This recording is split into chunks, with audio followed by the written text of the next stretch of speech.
There we go. Now we started. Hi. Hey, everybody. Welcome. How you doing? Happy Thursday. Thanks for sticking around with me a little bit later. As you know, I have family FaceTime on Thursdays, and family first. That's how we do it here. I'm just saying. So the show starts later on Fridays if you're new. That's why.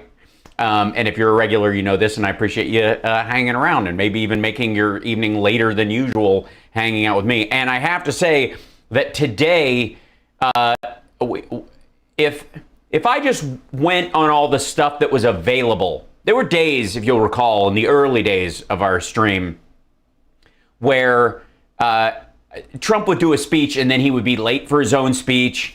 And we basically, the whole premise of the whole show at that point was to go through and just mark and mock all the lies sentence by sentence, which could be a long endeavor. In an hour-long speech, that's a 3-hour prospect. Because there were times where I was having to stop every sentence because it was just a machine gun of bullshit, right? And so over, the course of the year, like I would be a little better shape. But sometimes, we got us on a schedule. We know when basically the show is going to happen, that kind of thing. And we tried to lock to that.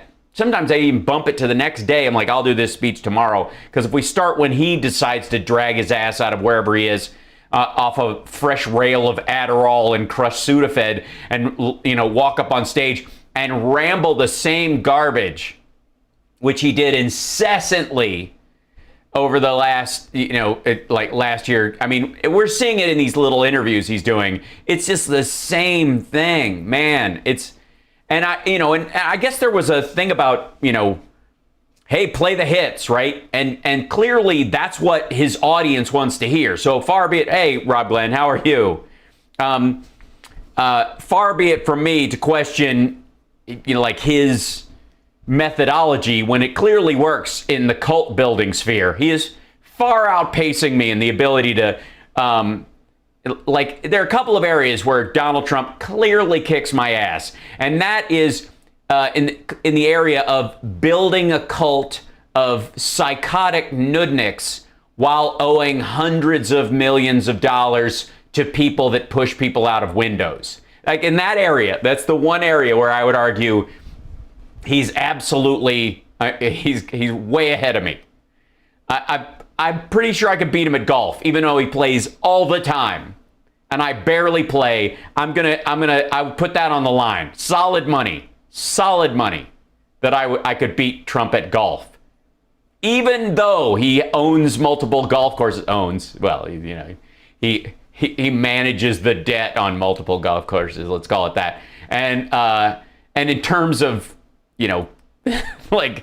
playing, he cheats all the time. So obviously I would need to have someone keeping score other than him, in case he decides to pull a Judge Smales, would you like to increase your lie, sir? Sure, Marcus of Queensberry rules or whatever he said. We have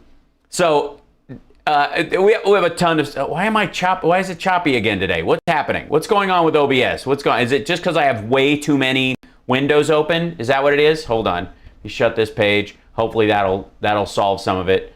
And Twitter, if I have Twitter open on a page, it will just eat bandwidth. Yeah. See, it smooths up immediately the minute I take Twitter off. Like Twitter just, if I have an open desktop window with Twitter on, it just eats it's amazing. It just eats everything. So, no, the fan is on.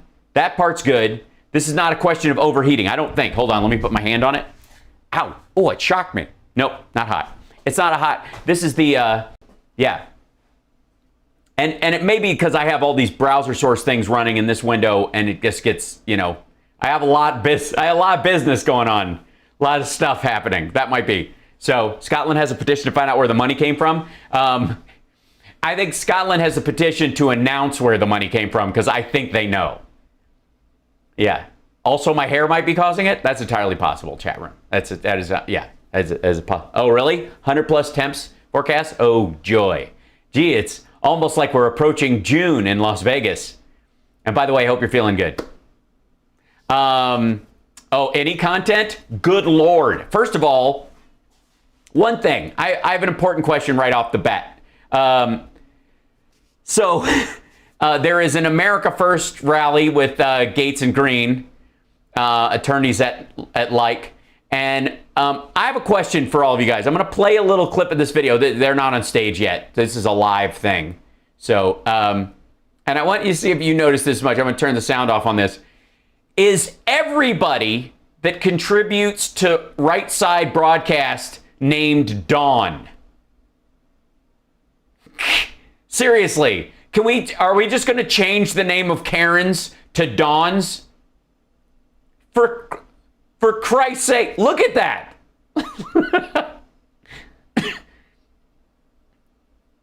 Dawn to dawn, dawn, dawn to dawn, dawn, dawn, dawn, dawns and dawns. What is happening? What is that? How is that even statistically possible?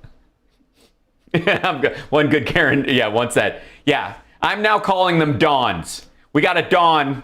It's Dawn. Did you hear My Pillow guy was turned away from the GOP convention? Oh yeah. They don't want him anywhere near it. Dawn to dawn, dawn, dawn. Look at this. Now we're into the Danas. And how many multiple Danas are they spelled? D-A-Y-N-A, D-A-Y-N-A. Why are they all? I mean, that's a lot of Dawns. That's ridiculous. And by the way, they're late for their own event. But hey, there's concessions, there's snacks and food. This lady is obviously covering it for HuffPost and is just glad to be wearing a mask. Anybody with a mask on is a cloaked journalist just covering it for college media.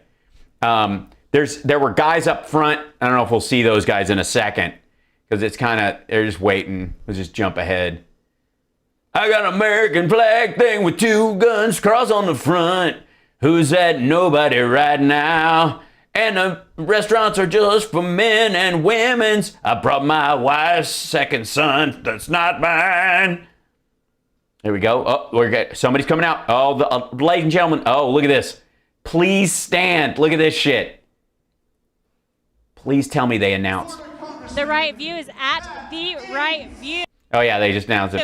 Go leave Laura Trump some comments on her very last post and let her know that she is welcome from the RSBN fam, that RSBN loves her. Help me welcome her.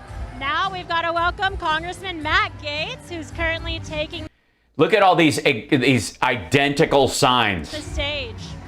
This is so grassroots. It makes my heart swell. Again, Matt Gaetz is taking the stage here in Dalton, Georgia. He's going to open up tonight's rally and then hand it off over to Marjorie Taylor Greene.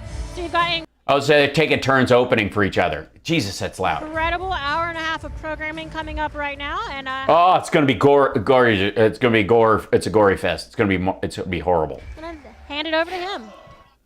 Americans, to the greatest political show on earth. Hey, asshole. That's a quote from Ringling Brothers about the circus, and from the guy that said there's a sucker born every minute. This guy is like the low-calorie version of Bob Roberts. We are the Republican Party. Yeah, you look like it. You actually look like a school auditorium full of folding chairs, but I'll take your word for it. There's not like a more coiffed Republican Party that's going to be more coiffed? Flying off the Romney family ski slopes. There's not. Yes, please shit on other Republicans. I'm for this. How can I buy one of these shirts? Like, this asshole's making me want to buy their merch just to see them destroy the Republican Party. It's going to be an anti-Trump Republican Party that crawls out of Meghan McCain's mouth on the Whoa. View. We're not going to be able to shake the Bush family tree again and hope that a version of compassionate conservatism falls out. Yeah, who wants that? This is Donald Trump's party, and I'm a Donald Trump Republican.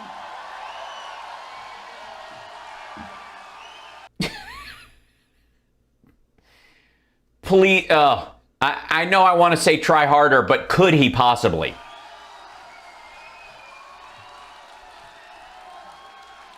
Isn't it obvious to the establishment and the America Last media right now?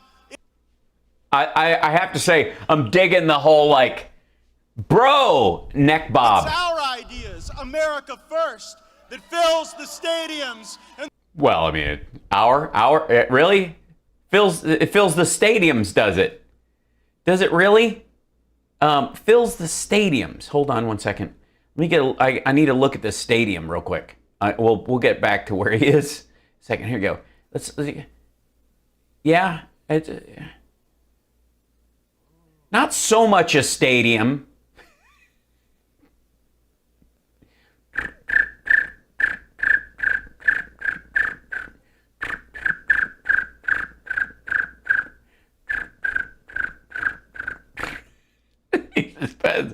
It's a compact stadium. Come on, cut the guy some slack. It's a micro stadium. to the greatest political... Oh, yeah, we saw that part right. A more coiffed Republican... Yeah, coiffed right. There's not going to be a anti-Trump Republican... All right. It's Donald Trump's party. Yeah. Okay, that's where we are. We're back. Douchey fist. Hand job, hand job. Isn't it obvious to the establishment That you are here as a wrecking ball that will do no damage to the Democratic Party? None. and the America Last media right now? It's our ideas, America First, that fills the stadiums and the halls and the ballrooms and the And the empty school gymnasiums? prairies all across this Prairies? stadiums and the halls and the ballrooms and the prairies all across The prairies. I didn't realize they were the next. Please cut to him in a prairie. Just fucking with meerkats with MAGA hats on, just. across this great land. Prairies. Notice he did not mention school gymnasiums. I feel like that's a slam at his audience. You don't do that to these people. We're not going back to the days of the Bushes and the McCains and the Romneys. Yeah, so you said. Our way, America First, is the way forward for America. Dalton, Georgia, you and Joel Greenberg brought some guests the last time you were in Georgia. Are you flying solo this time? No wingman or In the swamp fucking prairies. I'm gonna of Washington, D.C.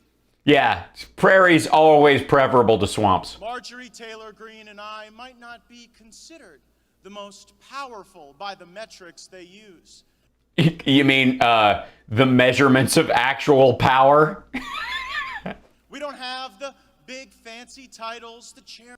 You don't have the respect or the responsibilities they give to adults. Chairmanships, the extended offices, all the The extended offices. trappings, but we have a power that they can never take away.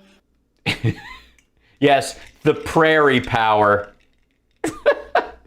And it is directly tied to fighting for you, advancing your interests, battling your dislikes, Battling your dislikes? Oh my God. and ensuring that Battling your dislikes? Do you have to have a ball removed to use a phrase that weak? Battling your dislikes. I will punch your thumbs down on Facebook. I will punch it right in the dick. Battling your dislikes. that the government that we have and the party that we have is worthy of the great people of the greatest country in all the land. Israel? I just wanted to clarify. I don't think he means America most of the time, so. As we gathered Where was I? Oh, yes. tonight, Paul Ryan is giving a speech in California. Where lots of people are showing up and money is being raised to elect Republicans. Boo. I'm with you on that, Matt. Boo. Boo, Paul Ryan. Boo. See, there's bipartisanship that's possible. Taking advice on party building from Paul Ryan would be like taking advice on how to interact with your in-laws from Meghan Markle.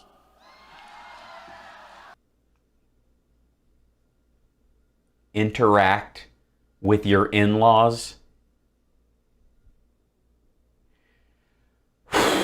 God damn it. We're in for just analogy hell, aren't we? Like, I mean, if we found a linguistic weakness in this crowd besides grammar and cohesive arguments, it's in the analogy simile hell. Like, it's all right. After Bro! Mitt Romney and Paul Ryan lost, the Republican Party was in such bad shape. Mitt Romney won. I mean, he's still in the Senate. I mean, he lost the presidency, sure, but then so did Trump. So they're 1 for 1, I guess. It literally needed an autopsy. You do an autopsy on things that aren't alive anymore. America first, we need no autopsy. This is No, of course not. You need a, probably, what do you get for, is it that syringe they jam into your chest in Pulp Fiction? It's a red-blooded American movement that is alive and well and pulsing and fighting and Pulsing.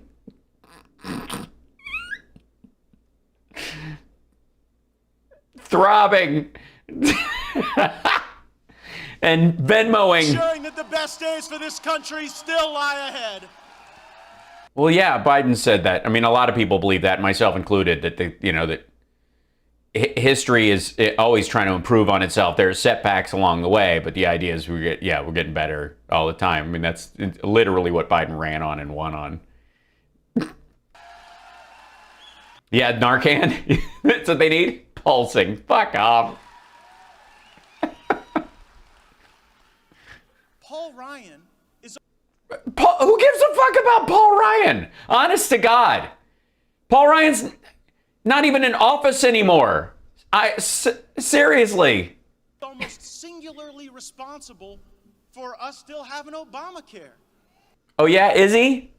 I mean, when we took the majority, when Trump won the White House, gosh, we thought, well, we'd pass a repeal of Obamacare. We would fulfill the commitment that we made to our people. And then political committees closely aligned to Paul Ryan took millions and millions of dollars from HMOs and other health providers, and listen to the voters in their own districts who would fucking die without it. businesses. And then they wrote the bills that didn't repeal Obamacare, but would have kept Obamacare. And then the people didn't understand what we were doing. We lost momentum. We lost the commitment that we made to our fellow. Well, maybe it was that actually you were lying about what you were intending to do. You were saying we're going to repeal this. It's terrible. It's the worst thing ever. It's socialism. It's worse than the status quo. It's destructive. It's going to drive up costs. And when it did none of those things, and it was none of those things, and when you legislated based on the reality of it, not the hyperbole of it, but continued speaking the hyperbole of it, then you look like you're full of shit. That's that. Can I turn it up? Oh, sorry. Yes. I'll see if I can turn it up over here. Let's see. Our fellow Americans, and ultimately. Yeah, it is kind of low. I don't know why that is. Hold on. They're kind of hit and miss with their audio on these things sometimes. It's driving me crazy. Okay, that's on Google Chrome. So I'm going to have to go over here, go to filters, take this over here, bring this up a touch, not talk too loud, bring my own voice down a little bit so I'm not too terribly loud, and then hopefully this will enter into the zone of, okay, all right, there we go. We lost the majority as a consequence of the bad decisions that Paul Ryan made. The way forward is not a repackaged version of Paul Ryan's better way. And it's certainly not the Green New Deal and the socialist way. No, this is not a movement of cult of personality, though it is nice to actually have representatives who have some personality. I don't think that's a bad thing. I think that's kind of nice. Define personality. Because, call me crazy, but I don't consider a rape kit with ecstasy in it a personality trait. I think America's greatest president had personality. I agree. Just reading about George Washington, he just sounded like he'd be a dude to hang with. I'm kidding. Of course, Obama's really fun. But we are the party of big ideas, of exciting reforms that can ensure renewed generations of American greatness. We believe that trade deals ought to actually benefit Main Street, not just Wall Street. Please get into garbage populism now. We believe that money from hardworking Americans shouldn't be sent abroad in foreign aid to countries that hate us. Yeah, Israel's been a little rude lately. Just kidding. We believe our military should be strong, capable to vanquish any foe and win and never sent anywhere, especially places like Rwanda. Any battle. But we do not believe that we should be in forever wars. No one believes we should be in forever wars. This is not even an argument. Knowable gain. No one is running on forever wars. Not a single person. In faraway lands, thinking that we can convert barbaric places. Oh shit! Okay, barbaric places. We're going beyond shithole countries now.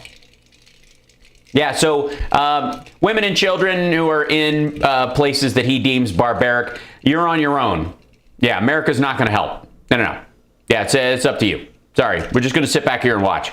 No. If you're getting shot on the school bus and it's not our business. I mean, we're not going to send any our decent, hardworking young men over there to help you. If God loved you, you wouldn't have been born in a barbaric place. I mean, that's clear. Into Jeffersonian-style democracies. We believe that nation building starts at home, and pardon me if I'd rather rebuild America than rebuild Kandahar. He's voting against the infrastructure bill, for the record, in all its forms.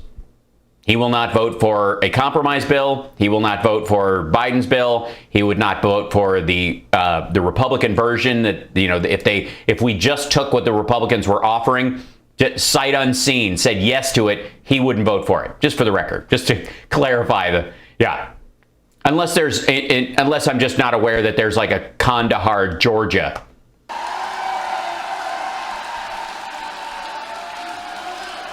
Yeah, buddy, stand up and show off your shirt. USA can't have infrastructure. USA doesn't deserve health care. USA. That's right, and the best way to inspire the world is not to be the world's piggy bank or the world's policeman. The best way to inspire the world is to be the best version of ourselves, to be a shining and splendid example of what can go right when we make... Yeah, I mean, let's say you're a young, up and coming sex trafficker, and you're trying to work your way up the cartel ladder, and you're just like, I don't know if I've got what it takes to be the next level the sex trafficker that I could possibly be. But look at America, where even a young man like myself who has dreams of being a child sex trafficker can have a seat in the House of Representatives. America truly is the greatest country in the world. We make sound decisions when we have sound money. You see, sound money. Joe Biden just released his $6 trillion budget. Printing more money does not make you stronger. If it did, Zimbabwe would be the biggest power in the world. They don't understand that Zimbabwe say Venezuela, they'll cheer. They won't even understand it, but Zimbabwe's not going to work. They're just going to go, oh shit, he's talking about an African country because he's a racist bastard. Just say Venezuela. Just anytime you need a country, just say Venezuela or China. We think... By the way, China prints all their own money. They devalued their currency on purpose by overprinting money and flooding the market with it so that the tariffs they paid to Trump didn't mean anything to their bottom line. Just saying. Enough of U.S. citizenship that we do not believe it should be given to people who do not come to our country legally. We believe in border security. We believe in... Then sign on to then co-sponsor the comprehensive immigration bill. It covers all those things. In internal enforcement of our immigration laws. So if people are not here legally, they don't get to stay. They go back to their home country and then wait in line like anyone else would be expected. Yeah, that happens the vast majority of the time. Unless they have immigration, they have asylum claims that are proper and they get vetted and it takes time, or they are an unaccompanied minor. And I mean a real unaccompanied minor, a child by themselves walking through the desert into America, as opposed to the fake unaccompanied minors that were created by the Trump administration by taking whole families and separating the children from them, and therefore the children became forcibly unaccompanied. Expected to do. We believe that every veteran in America ought to have health care and benefits just as good as any member of Congress. Veterans built this country. They show an elite level of patriotism. We believe. So is that why you showed up at, all the folks that are here showed up at John Kerry's campaign events and with purple Band-Aids on to mock his Purple Heart? Is that, it's different. We believe that lockdowns are insane. And that critical race theory, something that teaches us to hate one another based on our identity, should be defunded, abolished, out of our schools, out of our military, and out of our country forever. And by critical race theory, I don't mean actual critical race theory. I mean any diversity training at all. If you just try to have a thing where you help people from different cultures who might not understand that they're being homophobic or bigoted towards people, and they just kind of talk because that's the way we talk, man. And you go, hey, you can't talk like that because it hurts people's feelings. You may not. That's not a big. It's not a big deal, that word with you and your buddies, but you don't say it here. That's to him. That's critical race theory.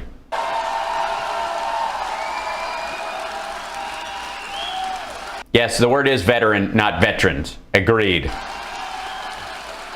And so if you believe. By the way, this is a paid campaign event, so it's a fundraising campaign event for the two of them. They're just basically taking their campaign fundraising nationwide.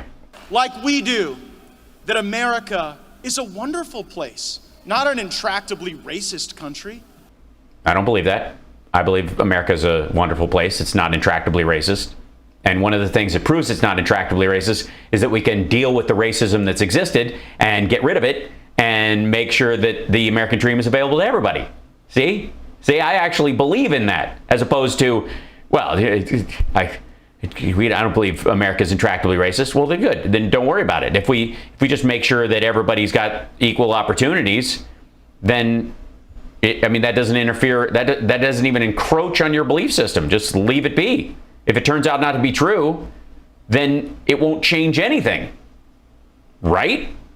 You know what I mean? If you offer scholarships to people that need them based on race or gender identity, for example, and it doesn't change the roles in any of the schools, you'll know, well, kind of everybody was already covered.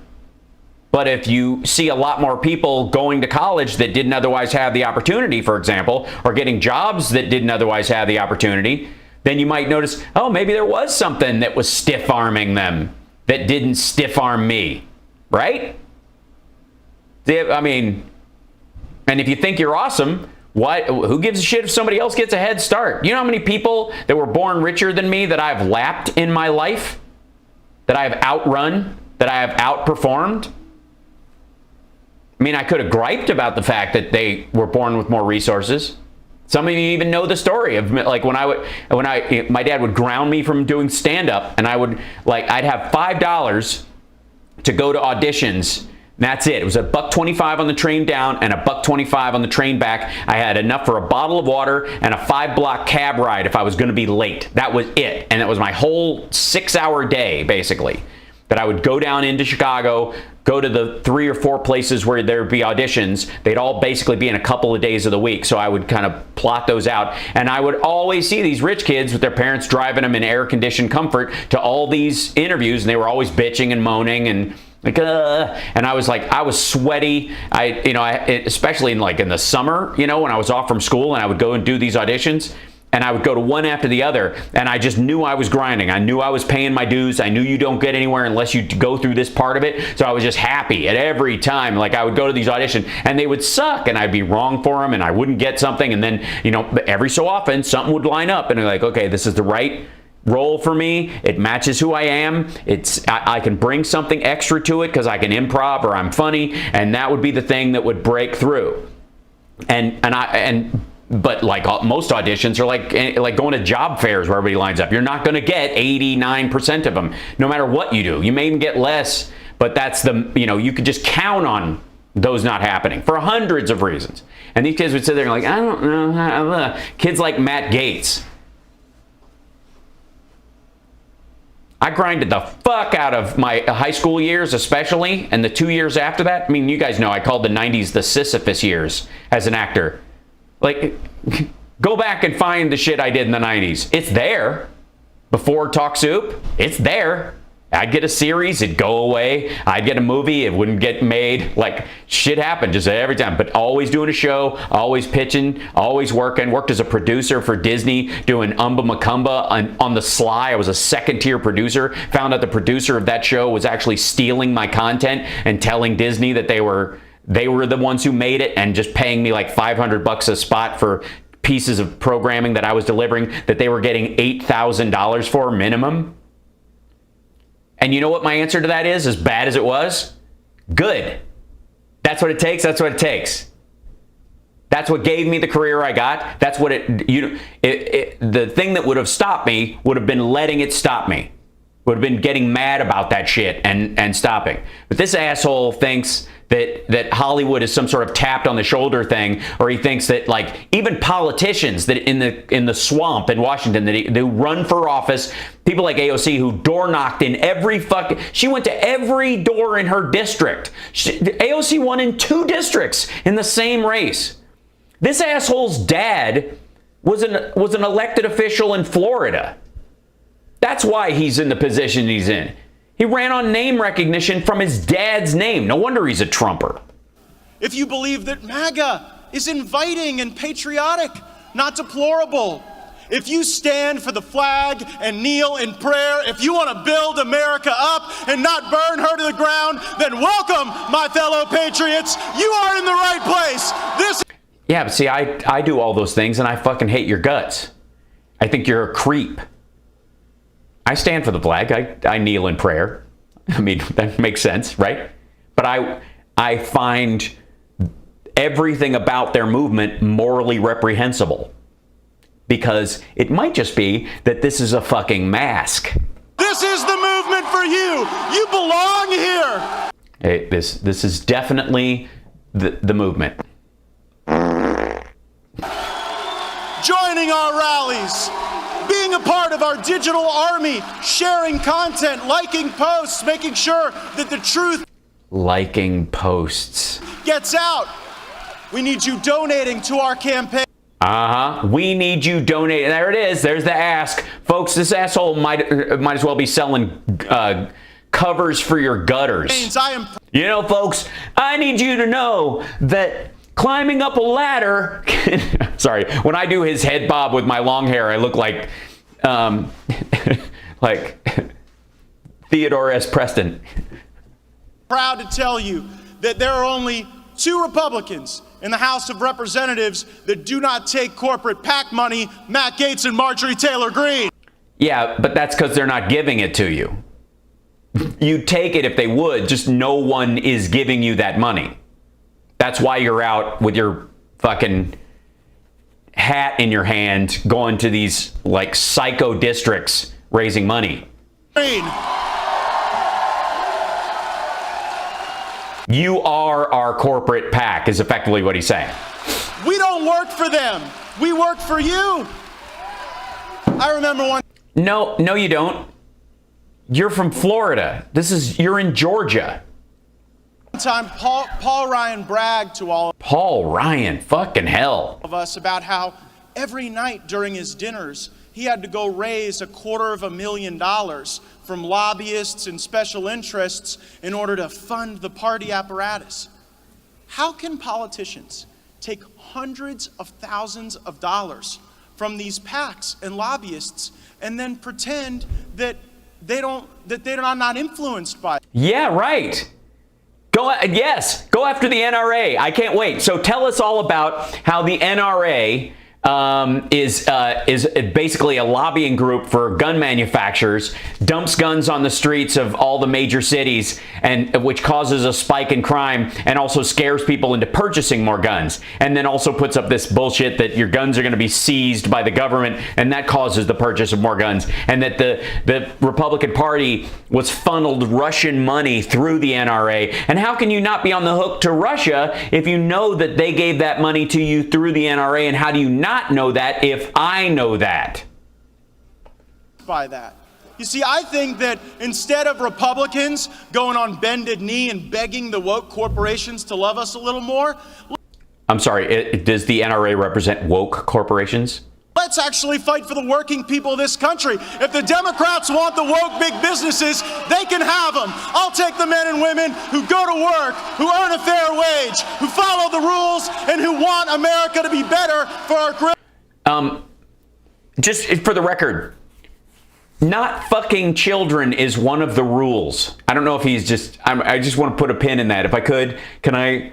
That's a rule. And it should be a rule, and it should stay a rule. I'm for that rule, and I'm with Chris Hansen on that rule. I think, really. I mean, because if there was a committee on how many wine coolers, how much tarp, and how much duct tape you should have in the trunk of your car, he would be the chairman. Children and grandchildren not to surrender to the woke-topians. Woke-topians. Adorable.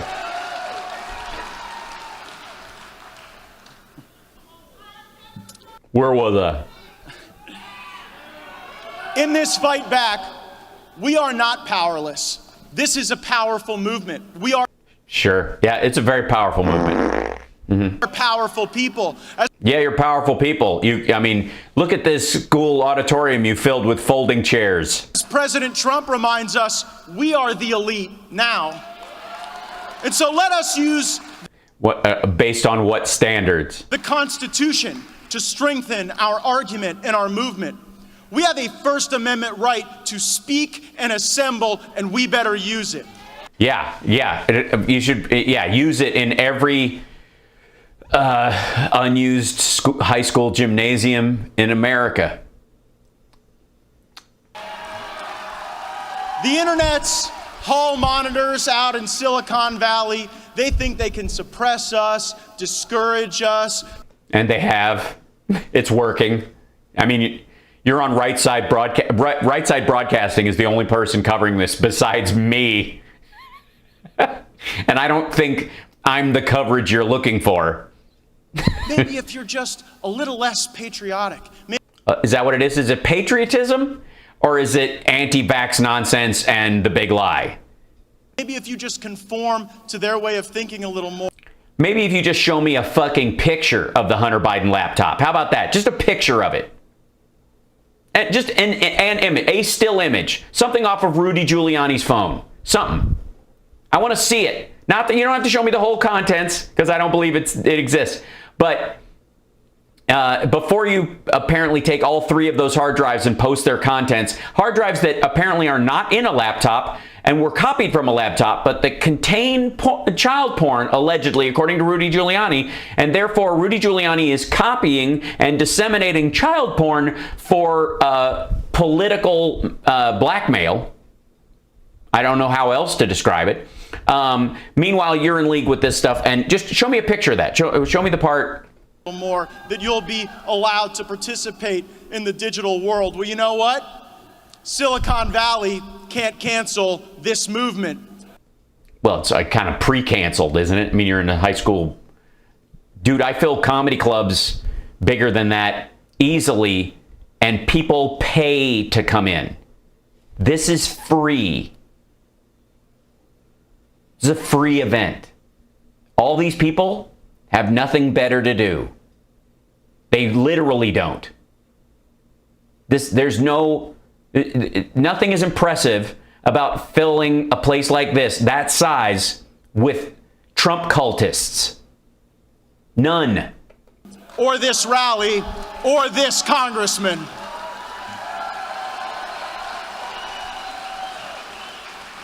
We have a Second Amendment in this country, and I think we have an obligation to use it. Use it for what? No, you don't have an obligation to use it. You have an option to use it.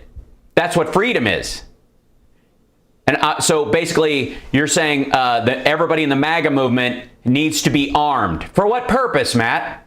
Who are you going to kill? Who amongst your fellow American citizens are you going to kill? Are you going to do it based on kneeling, or what are the parameters of the maggots in this little folding chair gathering, this mini revival of yours? What's the ready aim fire on them shooting their fellow Americans? What is it?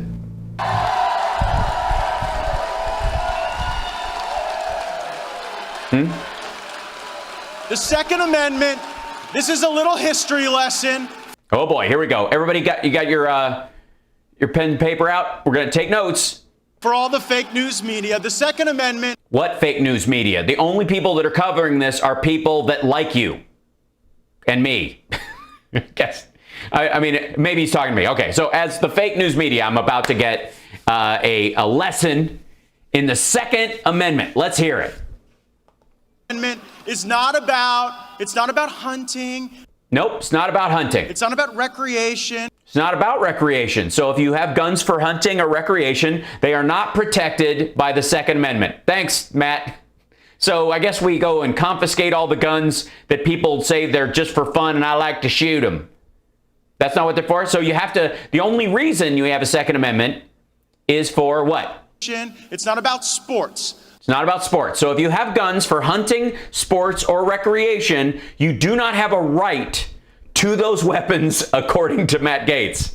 This is not exactly the lesson they were hoping for. The Second Amendment is about maintaining within the citizenry. Maintaining within the citizenry, yes. The ability to maintain an armed rebellion against. I beg your pardon? Maintain an armed rebellion against the what? The government, if that becomes necessary. Okay, so Matt Gaetz is saying the only constitutionally protected reason for having guns is to shoot your fellow Americans if you don't like the way the government is going. So I don't know which National Guards people or police or military or FBI or the ATF people or even ICE for that matter who come to your door.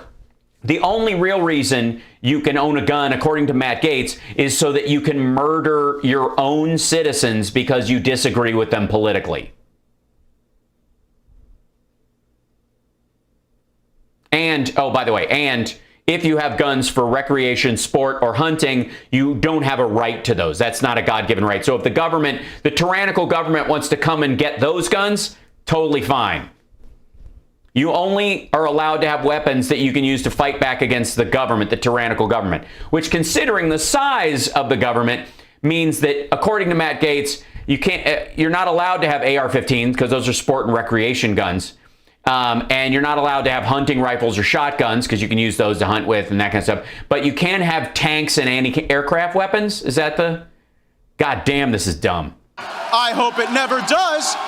But if it does, I'll be in the back hiding behind you guys. But it sure is important to recognize the founding principles of this nation and to make sure that they are fully understood. By the way, no. To fight against tyranny is one of the ideas, I guess, that they talk about in the Federalist Papers and that kind of stuff. But in terms of having a well-regulated militia, that is not to fight back against the American government.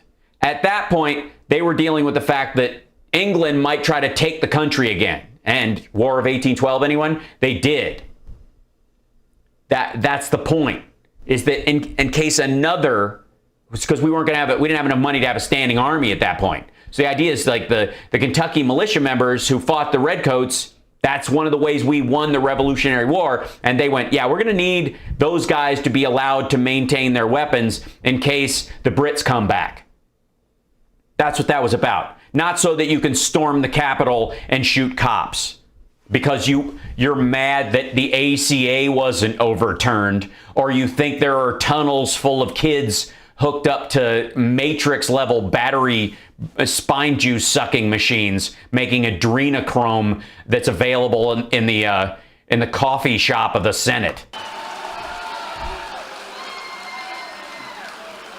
Oh, they hate that. That'll be the part that gets me like kicked off YouTube, right?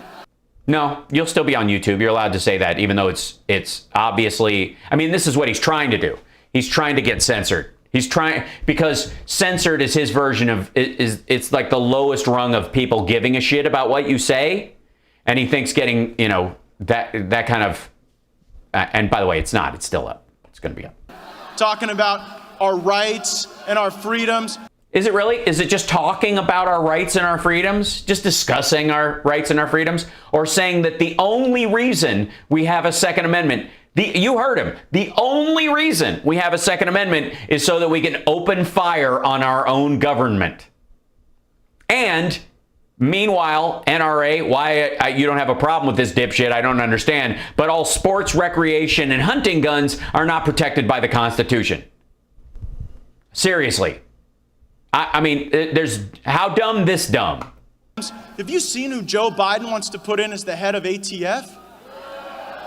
This is someone who has dedicated their career to depriving law-abiding citizens of their access to rights. Really? Isn't that what you think the ATF does? I have a God-given right to grow tobacco, make explosives, have some guns, and get drunk. Come on now. Gun control is not going to deter the criminals. No, it's going to lower the amount of guns they have access to. Law-abiding gun owners won't have a problem getting guns. They won't at all. And if you go, well, I don't believe in all this shit, but I guarantee you put through a really strong straw purchase law tomorrow, it'll pass. The only people who vote against it in the Senate, more than likely Rand Paul and some rando that just has a problem with the wording. And where I come from in North Florida and where you come from in Georgia, gun control just means we have a steady aim. This fucker can't shoot. Let's go to the range, buddy. Seriously. Let's line them up. We'll get some, targets you're choosing. Let's do one of the John Wick courses. I'll do it with you. Steady aim. Dude, steady aim does not mean nailing a hooker in the eye. Man, that was not a gun reference in case you weren't following along with the other story on this dude. We have a right to be free of unreasonable search and seizure in this country. Oh, yeah? What's unreasonable? Looking at your buddy who pled guilty to 33 counts, including child sex trafficking? Looking at his phone? What's unreasonable search and seizure? This country, and what happened to Rudy? Better protect it. It was very dirty, Gwen. It's true. For anyone who thinks that the deep state is not real, if they think you're a conspiracy theorist. No, I don't think you're a conspiracy theorist. I think you're a charlatan and a dipshit. I don't think you have the mental capacity to hold all the inner workings of a conspiracy theory in your head. I think there's probably some people in that audience that the inside of their head looks like somebody who's been following the Zodiac for 30 years in terms of conspiracy theories. You, on the other hand, are just a grifter. Just think about the things we've already seen. Yeah, let's see it. Tell us what he's going to tell us. An FBI lawyer literally changed evidence so that Carter Page wouldn't get another search warrant or a wiretap. The changes that dude made it less likely that Carter Page's warrant would continue. And it still did because of all the other evidence. Before a secret court because they thought it would help them go after President Trump. Wrong. It actually went lighter on Carter Page. P.S. Fuck Carter Page. The director of national intelligence under Obama stood up and said, oh no, we're not collecting data on mass scale from Americans. They're not.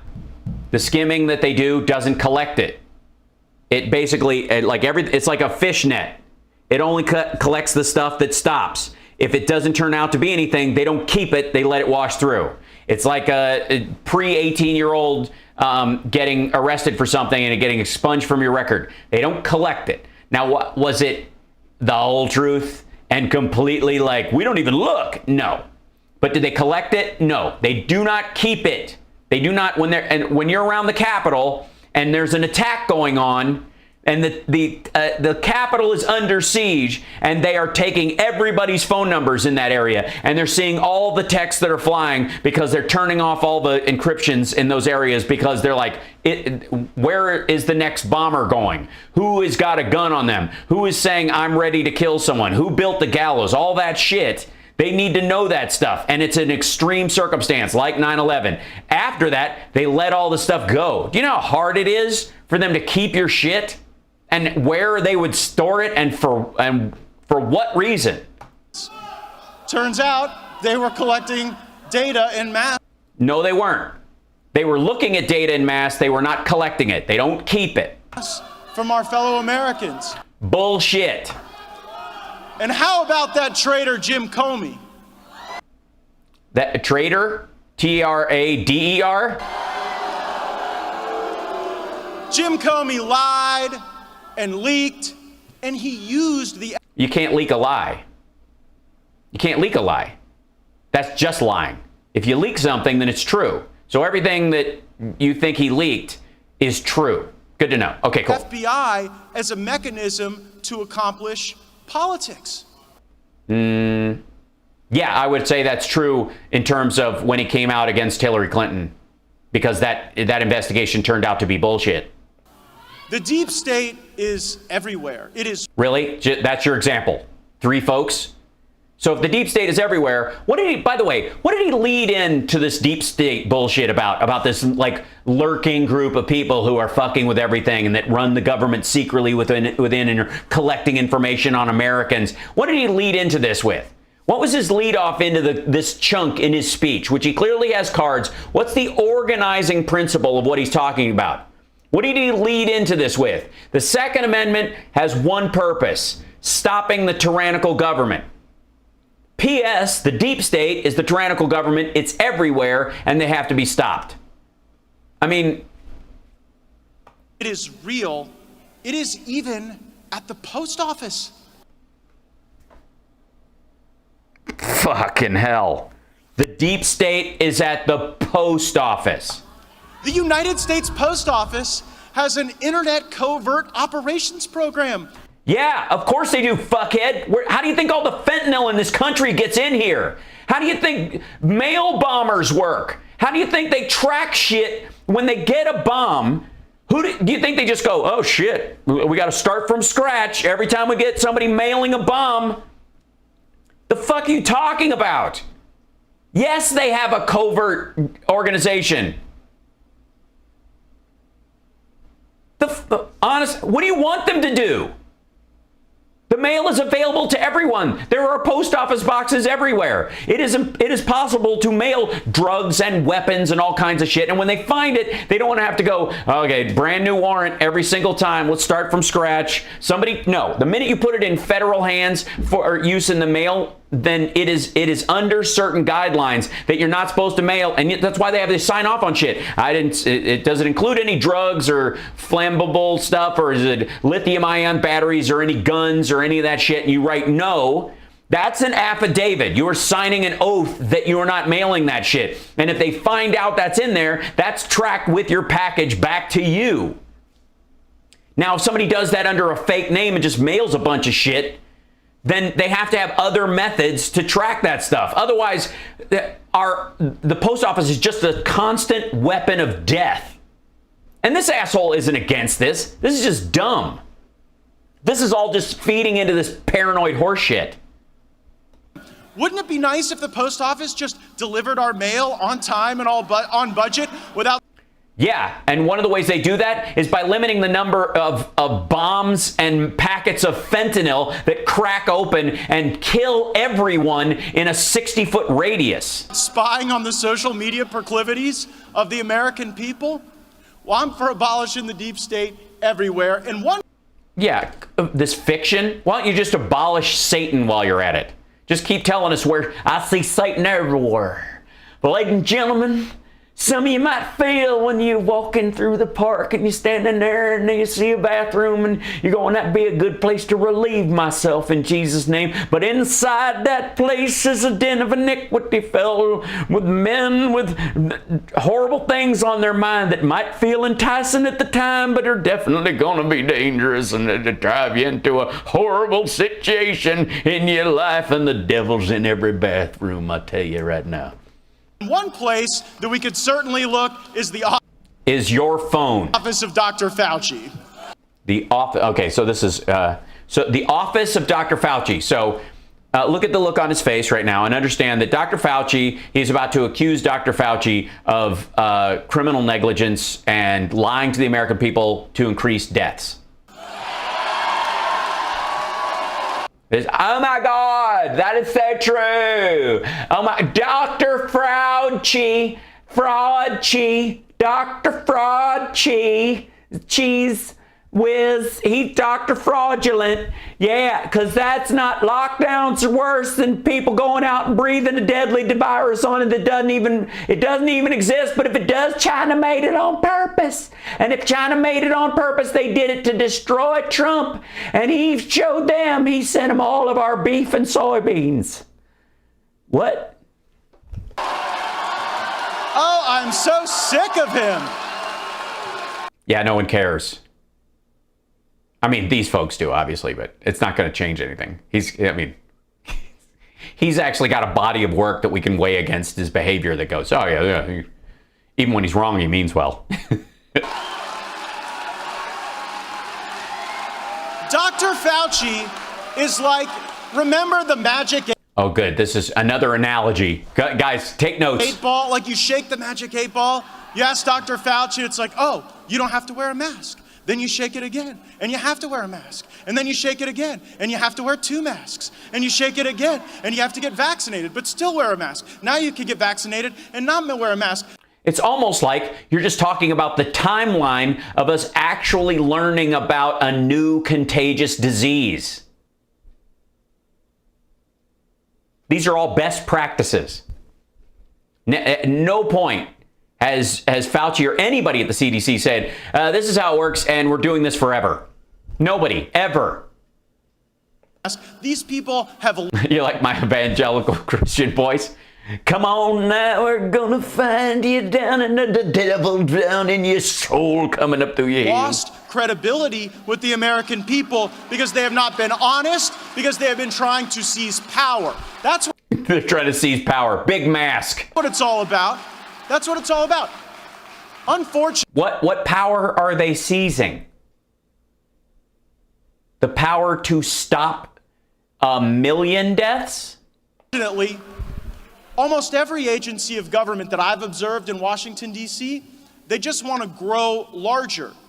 And to do that, they help their friends and they target their enemies. So you're just talking about how the Republican Party works?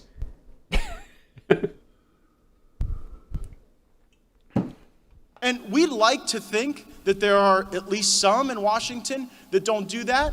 But unfortunately, it is a condition that we have observed with presidents of both parties. We're still here because there's still a lot of swamp left to drain in Washington, D.C. and to get the... There was never any swamp. Sorry, the swamp is an analogy that died a long time ago. It's just bullshit. It's like the establishment. There are these buzzword ideas that they sell as reasons to get them elected. I'm going to go up there and join the swamp by becoming an alligator. Get the job done, we're actually going to need some fighters. And by fighters, I mean, of course, people who are keeping and bearing guns, not for sport or recreation or target practice or hunting or any of that stuff, but just so that they can attack their fellow citizens on behalf of taking down the government when, in case they don't like zoning laws. The Wuhan Institute of Virology. So, back in April of 2020, Okay, this is going to be good. All right. So, back in April of 2020, here we go. On Tucker Carlson's program and said, Hey, remember when I had dinner with you and some woman? I think it was your wife, but she looked different. It looked like your wife, but younger. And we were eating, and remember what I said? I don't really think it's reasonable that the Chinese are telling us that a bat somehow traversed a gazillion miles, ended up in a pangolin, then ended up in a soup, and that we shouldn't blame the Wuhan Institute of Virology for the Wuhan virus. And so we told the truth. We laid bare that we had to bring that funding back home, not send it to a place where even our own... You took funding out of the WHO, not out of the Wuhan lab, and that was security money, which was not spent. Maybe if it was spent, we would have eyes on the ground. The fact that the Chinese weren't letting us look is part of the problem. Nobody gives a fuck if they, first of all, if it was accidental, just created, it was just natural in its own format that it came because of these mixtures, which is entirely possible. But let's just say it was just like the other ones that have broken out of that area. If it was natural, they still didn't send it here, and calling it the China virus when Wuhan is one section of a giant country, and you're basically saying that the entirety of the Chinese people are somehow in league with the accidental release of this virus on purpose by we'll let it spread outside the world, but we'll stop it inside our own country, which is what Trump said, which is nonsensical horseshit. And still saying, but I got a trade deal to do with them. So we're going to finish signing our trade deal, and then I'll start bitching about them. And then now shifting to this idea that it came from the lab, and it very well may have. We'll work that part of it out. But that's like saying, look, we can't treat this guy for his gunshot wound and make sure that he survives. We can't take him to the hospital until we find out exactly where the bullet came from. You do that after. You save the patient first. And Trump wanted to do neither. Own State Department said in 2018 there were insufficient controls to ensure that there was not a release of something very deadly and very detrimental. So we sent money to shore that up, and Trump took it out. And he also got rid of the pandemic response team. I got a call that night. I went on Tucker Carlson. Matt, this is your favorite president. And I was like, Reagan? He did not laugh. But within hours. That's weird, because he seems like such a lighthearted, humorous dude. President Trump canceled funding to the Wuhan Institute of Virology. Oh, and the media, they went crazy. Oh, these are heroes, they told us on CBS's 60 Minutes program. GAETZ and Tucker Carlson and Trump, they've done a terrible thing to stop us from fighting the virus. Well, now that the truth starts to come out, we learn that there was no leaping of this virus through the pangolin, whatever that is. No, they were developing a bioweapon. It got in the United States. Trump ignored it for 6 months. And even after they found this out, and after he was on this program where they canceled all that stuff, he still was engaged in the trade deal with the Chinese, and they still only lived up to a third of their promised purchases. And yet he, again, while American citizens were in food lines, he was selling a country that they believe manufactured COVID-19 and sent it here on purpose. I mean, just think about that idea for a second.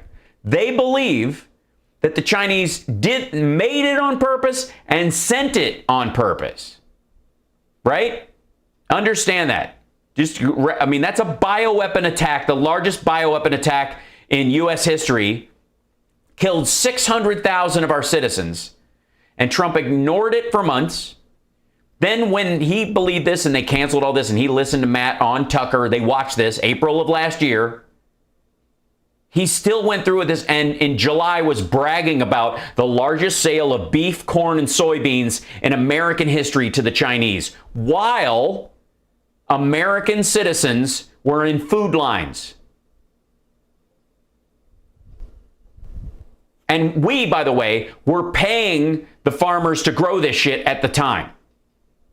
Billions of dollars. U.S. funds. I know it'll tell you got it from the tariffs. That's bullshit. U.S. funds. This is taxpayer dollars paying farmers to grow this stuff. They ended up selling it to China anyways. Even though they believe that China was behind the largest bioweapon attack in world history. And that it is ongoing. Yeah, as a bioweapon, it's not very good. But that was the point, was it wasn't really there to kill everybody. It was there to wreck the economy, is the idea. Trump got rid of the pandemic response team. And then 2 years later, we were hit by, according to them, the largest bioweapon attack in world history. We did not respond for months, and when Trump did get around to responding, he bitched a little bit in rallies late in the year and sold them a bunch of beef. That the evidence seems to suggest precisely where this virus came from. And now we're learning that in the opening months of the Biden administration, they were taking action to eliminate that investigation, to stop our search for the truth. Well, oh, were they? Where's that? You know what? Because they're still looking. So did they just go, let's not look? Oh, yeah, you know what? Let's look. Really? Is that how it worked? Many Americans have died. Too much justice is required. Too much accounting from China is demanded. We are going to get the truth. The truth will prevail. And we're going to hold China and the Chinese Communist Party accountable for the death and destruction they brought our country and the world. Yeah, and by hold them accountable, we mean another round of beef, corn, and soybeans. What? All the pork they can possibly buy from any red state.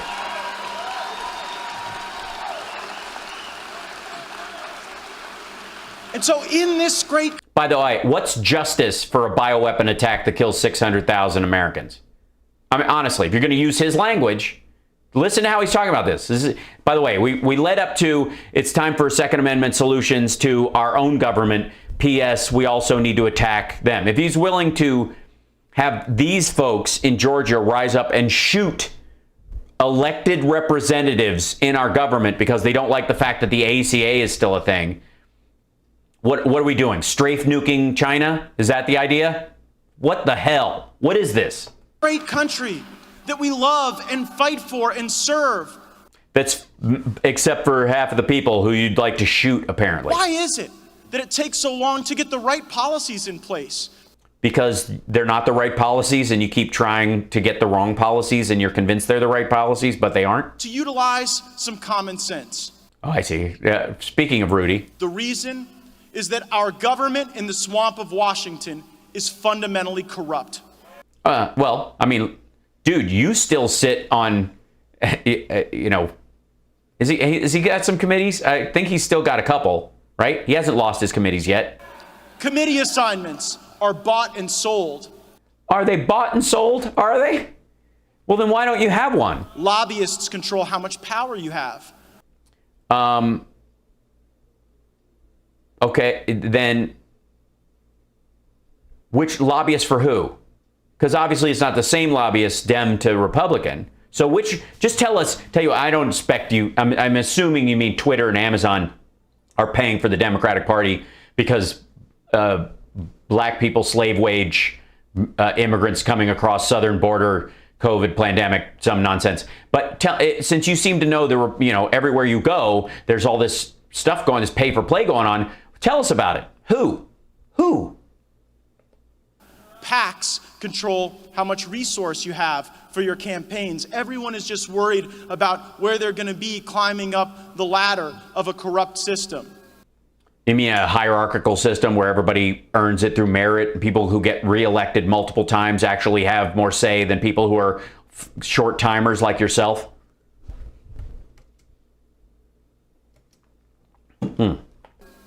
I love Donald Trump because he rejected that corrupt system. And Yeah, he didn't really lose. He just rejected the system. you know what? After the art of the deal is the art of the comeback. And I think Donald Trump's coming back in 2024 to secure the presidency for our movement and our people and our great nation. Cool. Well, you keep thinking that in high school gymnasiums all across this country. That's, by the way, just for the record, to any of the trolls that are watching, and stuff, that's not happening. It is not. Just mark my words. Nope. I mean, he'll act like it right up to the day, but he's not running again. Not happening. He'll milk as much money through his PAC as he possibly can. But when push comes to shove, not happening. And if he doesn't, He won't. He's not. who knows? That means he's running. That's the thing. He's trying. Basically, this is for all the whole like Trump loves Matt Gaetz loves Trump. This is just him sniping Trump's audience. That's all this is. This is all him stealing his crowd. He and MTG are stealing the crowd, and both of them will try to run for president. And like that'd be the ticket. Me and MTG. Not happening. But for our policies to be better, for our trade to be better, for our government to be more honest, for our borders to have integrity, first our elections must have integrity, and we need your help to fix the problem right here in the state of Georgia. And the problem, of course, is too many black people are voting. What is going on in Fulton County? I mean, this is a red state. What is the deal? You are God. Yeah, it's a red state with huge urban groups of black people who fucking hate people like you for good reason. God-fearing, wonderful Americans, and I think that the 145,000 ballots that we're about to audit and review in Fulton County are going to tell one hell of a story. And yes, they are. They're going to tell the story that Trump lost again. you know what? We're going to push back against the Biden Justice Department if they try to do anything to interfere with that audit. Marjorie and I were just out in the state of Arizona, and there we've got that's going to cost the state of Arizona millions of dollars to replace the machines they had because they put them in the hands of people who were not accredited, violating state law. And therefore, those machines are forever tainted because there's no way they're going to check the millions of lines of code that run those things for any kind of malware that these assholes could have loaded into that shit at any given point. Like Q-Snatch. That's it's right. a malware called Q-Snatch. Right, which you can just kind of, all you need to do is have a little time alone with those machines. And Q-Snatch. they'll do the work for you. But now they've had time alone with those machines. It's a malware called Q-Snatch. And now when they're going to like, hey, here's your machines back. Yeah, we're going to trust those. got some patriots that want to get to the bottom of Well, they've come to the right place. what happened in Maricopa County. And you know who's shaking in their boots? Who's shaking in their boots? Nancy Sinatra. No, shaking in their boots. Who's shaking in their boots? The big deep state. No, not the deep state. That he already said deep state. The Democrat machine. No, socialists. The Biden Justice Department. Oh, I see. Yeah, I don't think that's true, but okay.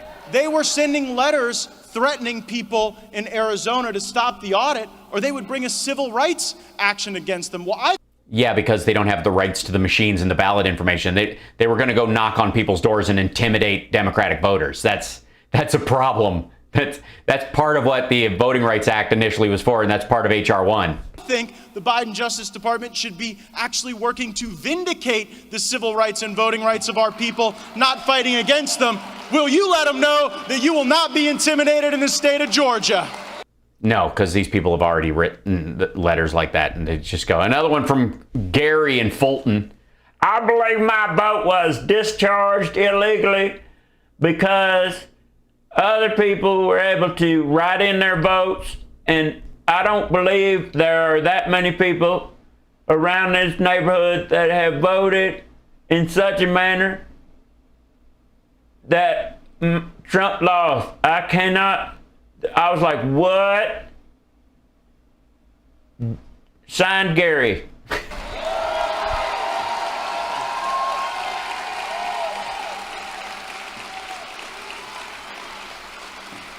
By the way, we're way. Let's see. Is he almost done? And there's times and ads, and then there's. Oh, here we go. I mean, it's the same shit. So let's jump ahead to Marjorie Taylor Greene because we don't need to watch all this shit. RSBN, they're playing some music that RSBN does not have the rights to. So RSBN has learned their lesson, and they are cutting it off. And of course, it's so loud, that's why the vibrations, because the speakers are under the stage where the cameras are. Great planning, by the way. Also, it seems to be that Marjorie Taylor Greene is wearing a live manta ray.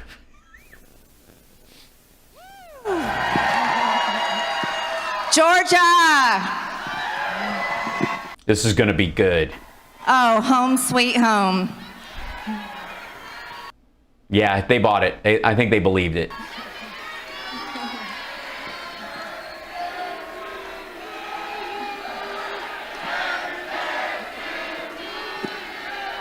Oh, it's her birthday. They're singing happy birthday. There you go.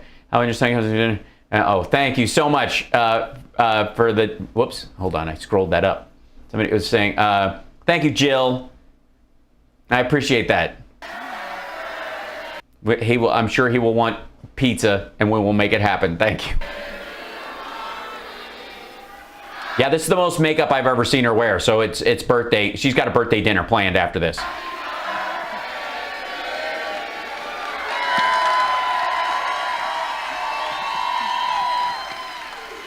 Thank you.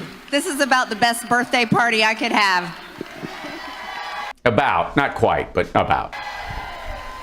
Thank you so much, and God bless you guys. Thank you for coming out on this Thursday night. I can't think of any other crowd I would love to hang out with, but the awesome people in Georgia's 14th district. Why? Oh, I see. Not everybody in the 14th district, just the awesome people. I see. Gotcha. Oh, I love you too. I love you too. Let me tell you guys, now Let me tell you what. got some guests from out of town here, okay? Now, being from the South, some of you that aren't from the South, you may not understand, but we love to entertain. We love social grace and charm. And we love to welcome new people here to town. Oh shit, is she gonna be doing Mike Huckabee's jokes from yesterday? And we've got a whole lot of media here today, everyone. No, you don't. You do not have a whole lot of media. Now, you know. Yeah. You mean right side? No. By the way, there is no fucking way Bless their heart. that someone named Effingham Hoofnickel gave money to this show. That's right. Look at that. Look at this shit. Right there. Effingham Hoofnickel. Get out of here. Yet more evidence that Right Side Broadcasting Network is money laundering. Effingham Hoofnickel? Oh my God, that is now my nom de plume. I'm gonna write novels. Effingham Hoofnickel. Jesus. Gary needs to be a character? Okay. And they've been crawling all over Northwest Georgia. You want to know why? Because you're a criminal. Because you're trying to destroy the election system there. They just don't understand you people. Well, Which you people? I mean the people of Georgia or just this particular group of psychopaths? they don't understand, and I'll tell you why. Effingham Hoofnickel. Oh God, it's beautiful. It's not your porn star name. That is no one's porn star name. They're all wrapped up in that little bubble up there in the swamp. Yeah. In the Beltway. That's what they call it. No, I hadn't heard that. It's interesting. We call it the dirty, filthy, nasty swamp. Damn! Bring it! Boom! Beltway bullshit, the dirty, nasty, filthy, stank swamp. Yeah, I said it. I said it. Okay. Well, let me tell you why they don't understand you. All right. Yeah, please. They don't understand real Americans. Oh, I see. They only understand fake Americans? What's a fake American? Like Melania or? You see, they're very disconnected because they've been very concerned about themselves and their ratings and the Democrat Party, the Socialist Party that they support. Oh, she's talking about Fox, I think. She was supposed to say Socialist Party, Democrat Party. But, yeah. But they're... That's Don Jr.'s nickname, Effingham Hoofnickel. Really? Is that a for real? Hold on, somebody's got a link. Get out of here. Press, what? Hold on. That's beautiful. Hold on. Somebody actually just looked up Effingham Hoofnickel. I got the job done. Hillary. Oh. What? They're so disconnected that they don't realize that we don't care what they think, right? Well, then why are you even talking about them? Why aren't you just spending your time big-upping your own media that's there for you?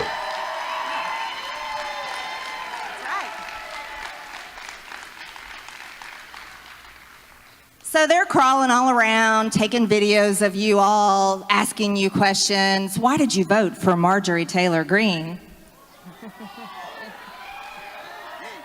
Yeah, like reporter shit. How do you feel about the election? Do you think it was stolen? Well, of course it was. She got elected. What? How do you feel about January 6th? Is that what they do? Is that her? This is her impersonation of reporters. Hi, I'm just here to ask you a bunch of questions about that. You're gonna So, oh my, the pen is green. I don't have a. Hold on one second. Hi, how you doing? Yeah, I'm from WAB Socialism. Yes, WABS, America's Best Socialism. Yeah, and I'm just I have a couple questions. We were following you around, man, on the street, and you ran away. And I was just wondering, why did you vote for Trump, and how come you don't like socialism? Well, I don't know how to spell that word. That one I know how to spell. We just can't use it in the newspaper. Is there a time that I should? Oh, all right. Well, let's try another one. One second. Hello, is this Mr. or Mrs. Effingham Hoofnickel? Hello? Hello? Damn it.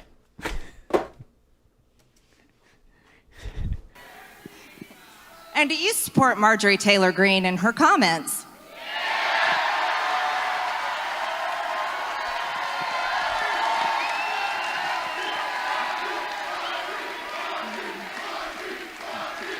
Oh, I thought they were saying not Jews. They're saying Margie.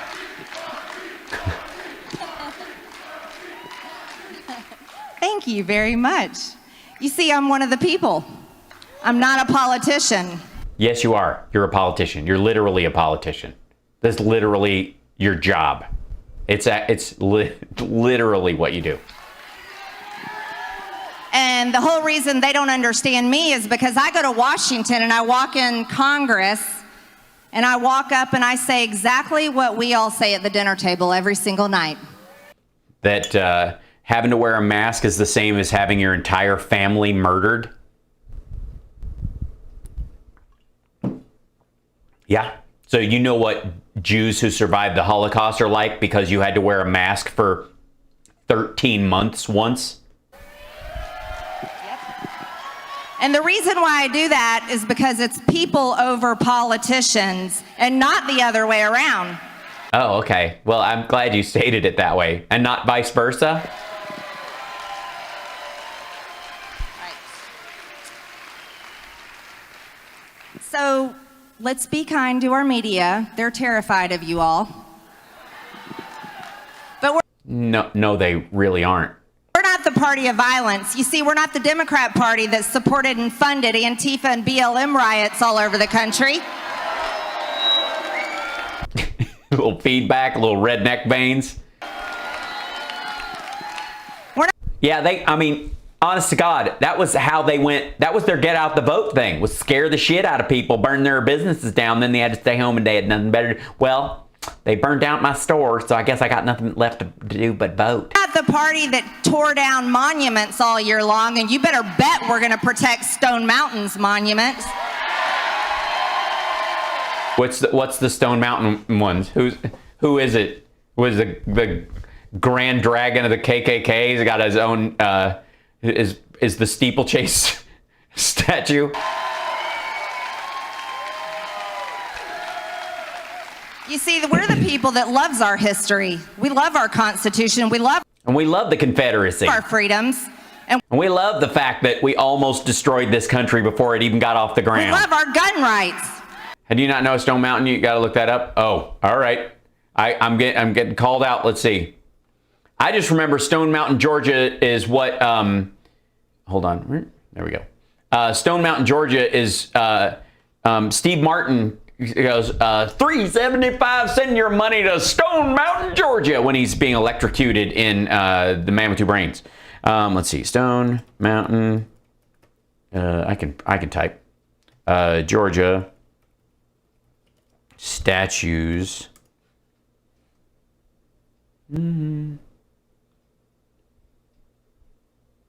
Oh, I see. This, yeah. These aren't statues, but okay. Let me guess.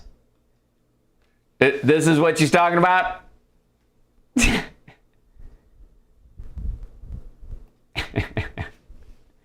is what she's talking about?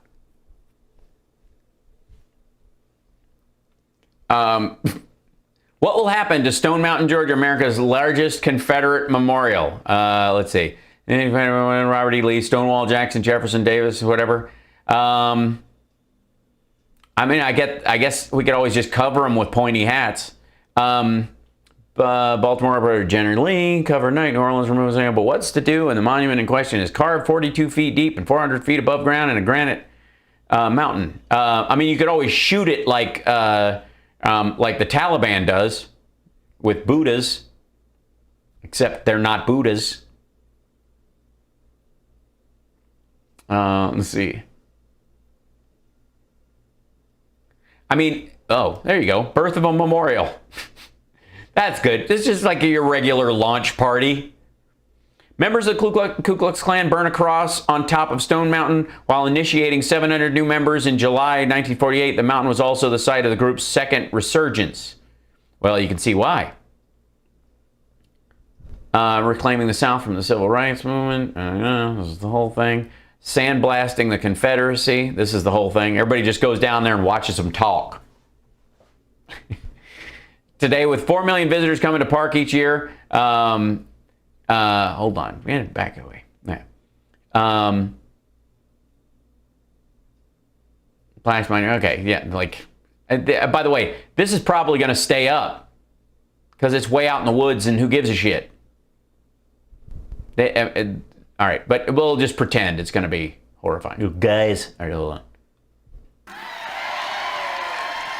She's so mad. Racism cartoon. So when Joe Biden's pick for the ATF is up there talking about and trying to explain what a semi-automatic rifle is, and talking about an AR and doesn't even know what it means, we're all sitting at home laughing at him, taking care of our gun collection. I don't know what is she selling with this weird, like, our gun collection. It's very strange. I don't know. I don't know. There's a branding exercise happening here. I can tell by all the stickers. I just don't know what the shit that is. Reminding our state leaders that they better pass constitutional carry. You're going to remind them by polishing your guns? I think that should get done. As a matter of fact, I'll make a phone call for you all about that one and remind someone how important it is. Yeah, I'm sure it'll work. I remember that promise. I do. Yeah, it's not going to happen, but good luck. We do want an audit. Let's talk about that. Yeah, I don't actually think you won your election. I think there was some fraud there. I think clearly. So there might be. I always think it's funny when the people who won the elections are like, we need to look into this election. It seems shifty to me. Let me ask you guys a very important question, though. We've got to clear something up. Oh, this is going to be good. This is on our list. Who won the presidential race on November 3rd for Georgia? Joe Biden.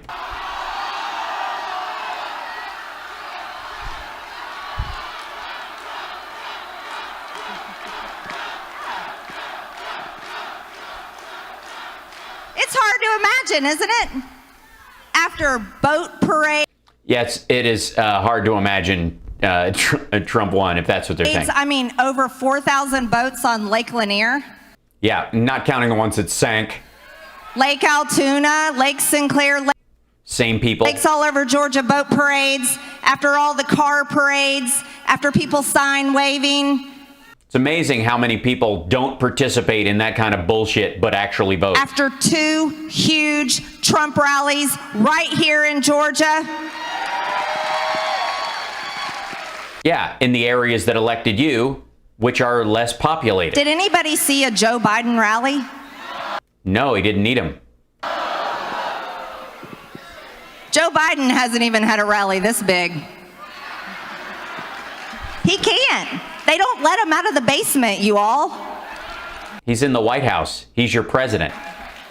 They don't want people to know what happens after his meds wear off. It's a What happens after yours wear off? pitiful thing. I'm kidding. She's not on meds. This is it. It's a pitiful thing. You know what's a pitiful thing? A free rally in a high school gymnasium. Well, here's what I have to say. In your district. You have to keep in mind, she and Matt Gaetz, he's in Florida. This is nearby. They can only draw enough people to fill a high school auditorium half full of folding chairs. The Georgia taxpayers, that's you all, you pay for the elections. You paid for the ballots. You paid for the machines. Yeah, you don't get to pay for the outcome. You pay the people that run the elections, right? Yes, and they did a fine job in spite of the fact that they were ice skating uphill against you assholes. As a matter of fact, you pay for all of it. Then why didn't it turn out the way you wanted, okay? That means you're the customer, and if you want an audit, you deserve an audit. No, because you're not the sole customers.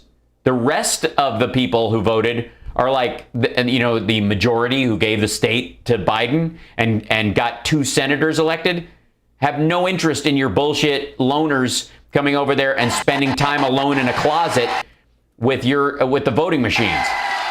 Thank you, Randy.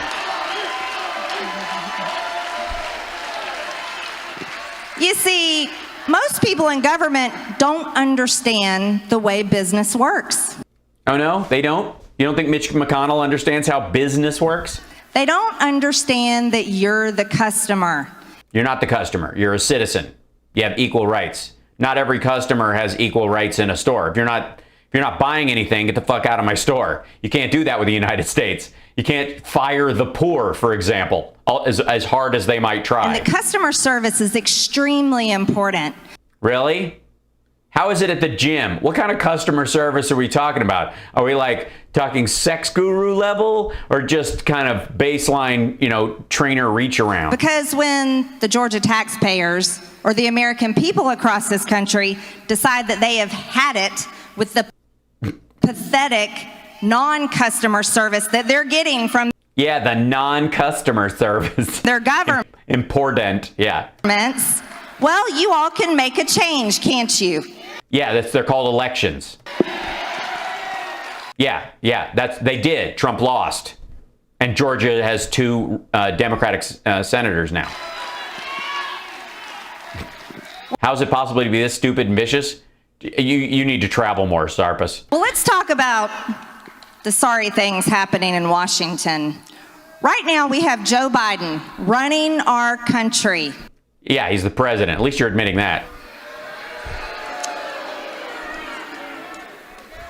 We have Kamala Harris, who's supposed to be in charge of the border and hasn't been there yet. But she'll talk to the Mexican president about a landscaping project, planting trees down there because they need to worry about climate justice and that's somehow going to stop all the migrants, the illegal aliens from invading our country. What happened to worrying about the children in cages? Does the Well, they're not. Biden administration and the Democrats not worry about children in cages anymore? No, because you have to understand what you're being pissed about. I'm now watching you on my TV. Love you. Oh, thanks, Robert. Look at that. You moved from that to YouTube to watching it on a television. I'm so big now. That's fantastic. I love how she's like, okay, you're going to keep these kids in cages. Last week, she's like, they're taking these kids and they're taking them up into South Dakota and Tennessee and dropping them off and having them foster parents taking care of them. They're spreading them all over the place. I'm guessing it's just brown children bad. Do they not care about drug trafficking, human trafficking? Well, yeah, they do. That's why they don't just dump the kids in Juarez like Trump did. No, they're in business of helping the cartels. The cartels love the Democrats. How so?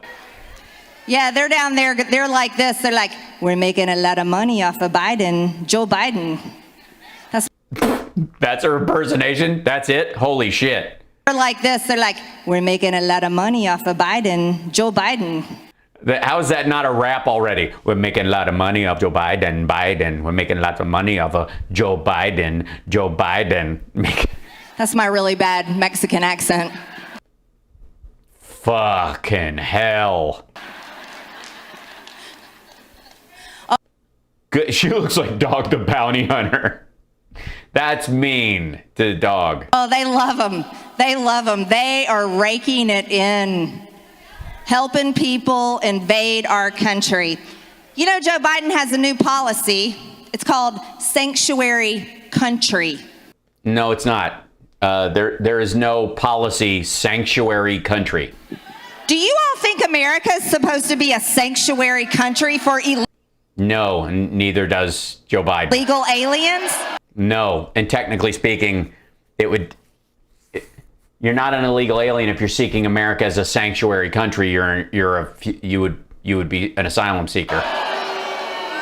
No, absolutely not. No, you want to know what's happened to ICE? You see, what's happened to ICE? The Democrats, they have something they love to do to men. They want to take away their masculinity. You what now? Right? Is this the long hair? You think guys with long hair are feminine or something? I mean, I'm willing to, have, I don't know what kind of feats of strength can we have with Matt Gaetz and me? I don't know. I mean, he's your idea of masculine: tapered slacks, fitted suits, giant head, big boy hairdo. Well, the Democrats want to do the same thing with law enforcement. They want to do the same thing to ICE, and they want to do the same thing to our military. Oh, is this the whole woke advertisements? So ICE, under the Trump administration, used to arrest an average of 9,000 illegal aliens a month. Do you want to know what it's dropped to under Joe Biden's ICE? It's dropped down to an average of one every 2 months. They get arrested and deported. I say just say... Excuse me one second. ICE, let's just go with arrests monthly 2021. See, I support it.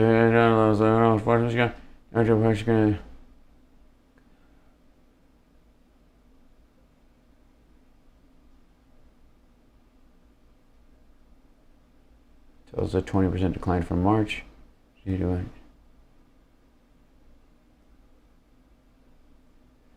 So 1 was the number, right? 1? She said there was 1. Just to clarify, right? So ICE deportations fell in April to the lowest monthly level on record, enforcement data shows. The number of deportations carried out by U.S. Immigration and Customs Enforcement last month fell to the lowest monthly level on record. Well, one would be that, I guess.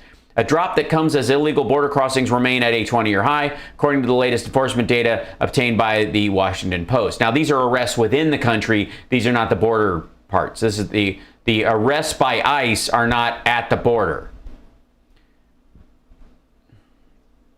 ICE deported 2,962 immigrants in April. That's a lot more than one. According to the agency, it's the first time the monthly has dropped below 3,000, records show. April total is a 20% decline from March, when ICE deported 3,716. President Biden's Department of Homeland Security have issued new rules to rein in ICE officers who were afforded wide latitude under the Trump administration to make arrests and were encouraged to boost deportations. Biden has resisted calls from activists and some lawmakers to abolish ICE, and his top DHS official says they will reform the agency and restore its reputation by focusing on criminals who pose public safety or national security threats. In private, ICE officials say their work is being essentially abolished through restrictions on their ability to make arrests and deportations. The U.S. Immigration Customs Enforcement has concentrated its limited law enforcement resources on threats to national security, border security, and public safety, the agency said in a statement Wednesday. This has allowed ICE to focus on the quality of enforcement actions and how they further the security and safety of our communities rather than the simple quantity of arrests and removals. Since Biden changed ICE's priorities and ordered a 100-day deportation moratorium, which would speak to the number she's citing, interior arrests by officers have plunged more than half. Records show federal judge blocked the 100-day moratorium in February, and the Republican governors of several states are suing the Biden administration to force a reversal of his ICE directives. The latest federal data shows ICE has recorded about 37,000 deportations during the past 7 months, putting the agency on pace for fewer than 55,000 deportations for the 2021 fiscal year. 7 months.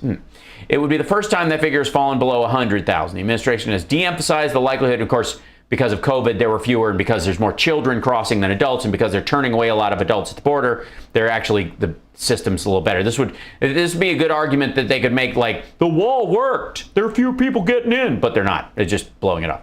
The administration has de-emphasized the likelihood that people would get arrested if they aren't a threat to public safety or recently crossed the border, so they are not going to have strong removal numbers, said Ronald Vitiello, who was the ICE's acting director in 2018 and 2019. That's part of a signal being sent that immigration enforcement isn't a priority for this team. The odds of being arrested for just being in the country illegally were always extremely low, and now they're basically ruled it out by policy. Deportations peaked at more than 400,000 in, wait, who was president then?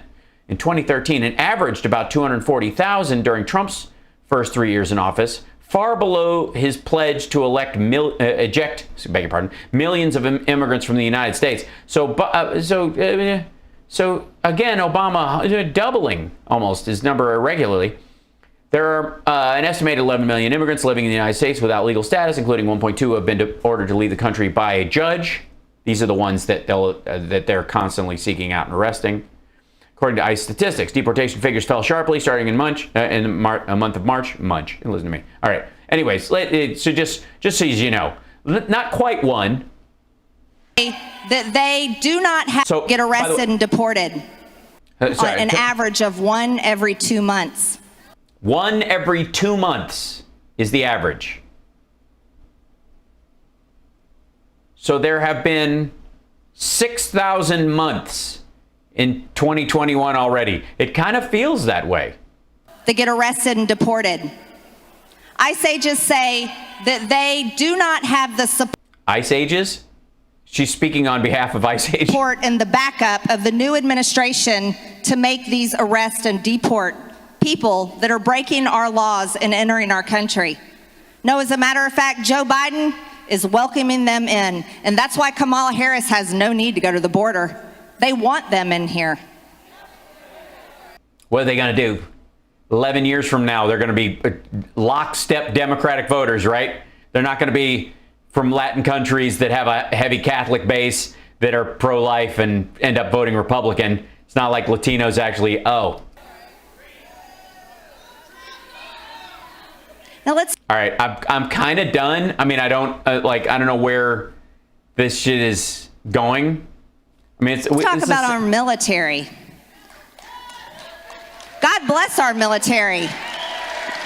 Yeah, I mean, God bless them. I mean, Joe Biden literally ends every speech with "God protect our troops," but, you know, only I am having the nerve to say.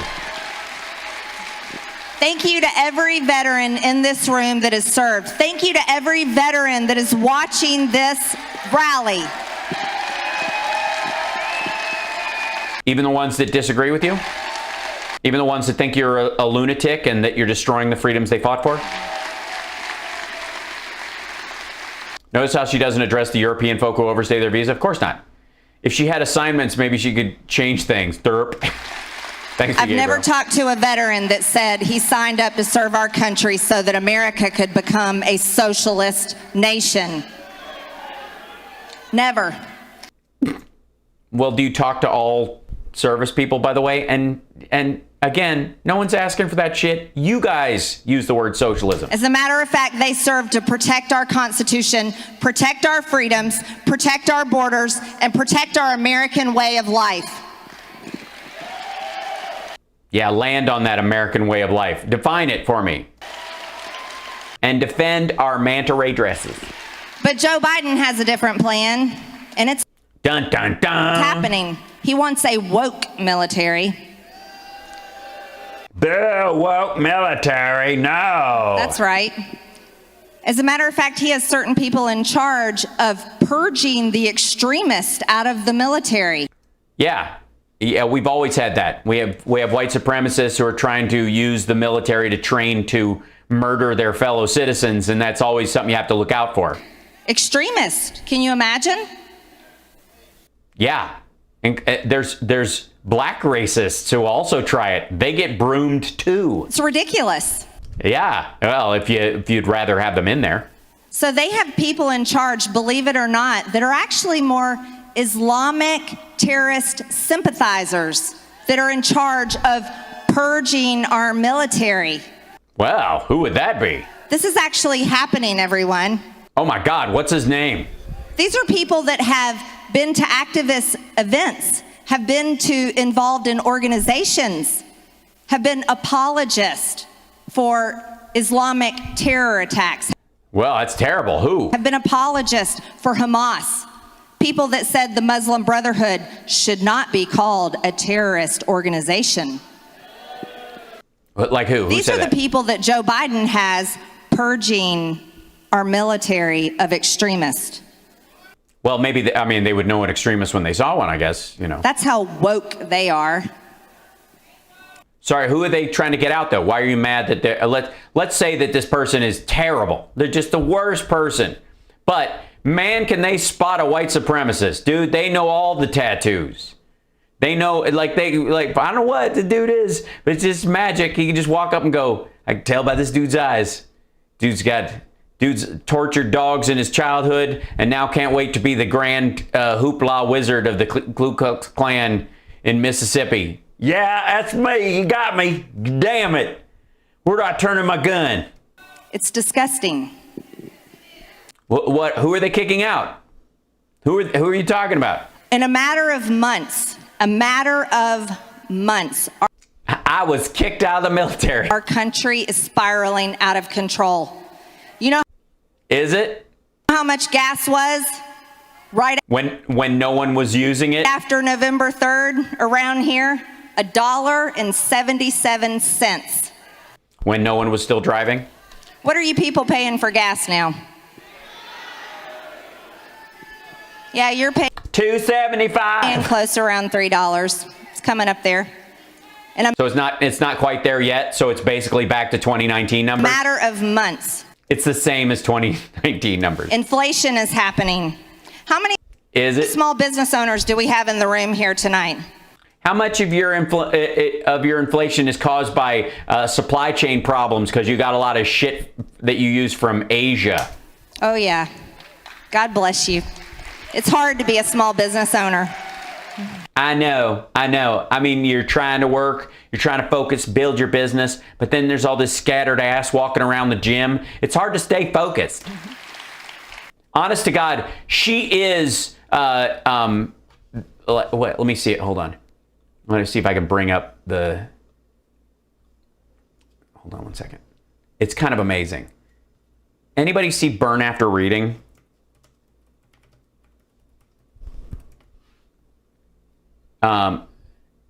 Anybody see that?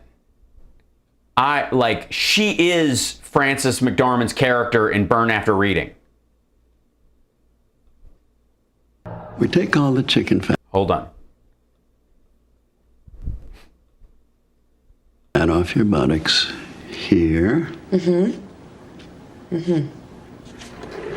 And the upper arms. And a little off your tummy. Yeah, great. Now, we do breast augmentation with a tiny incision here Oh, that marker tickles.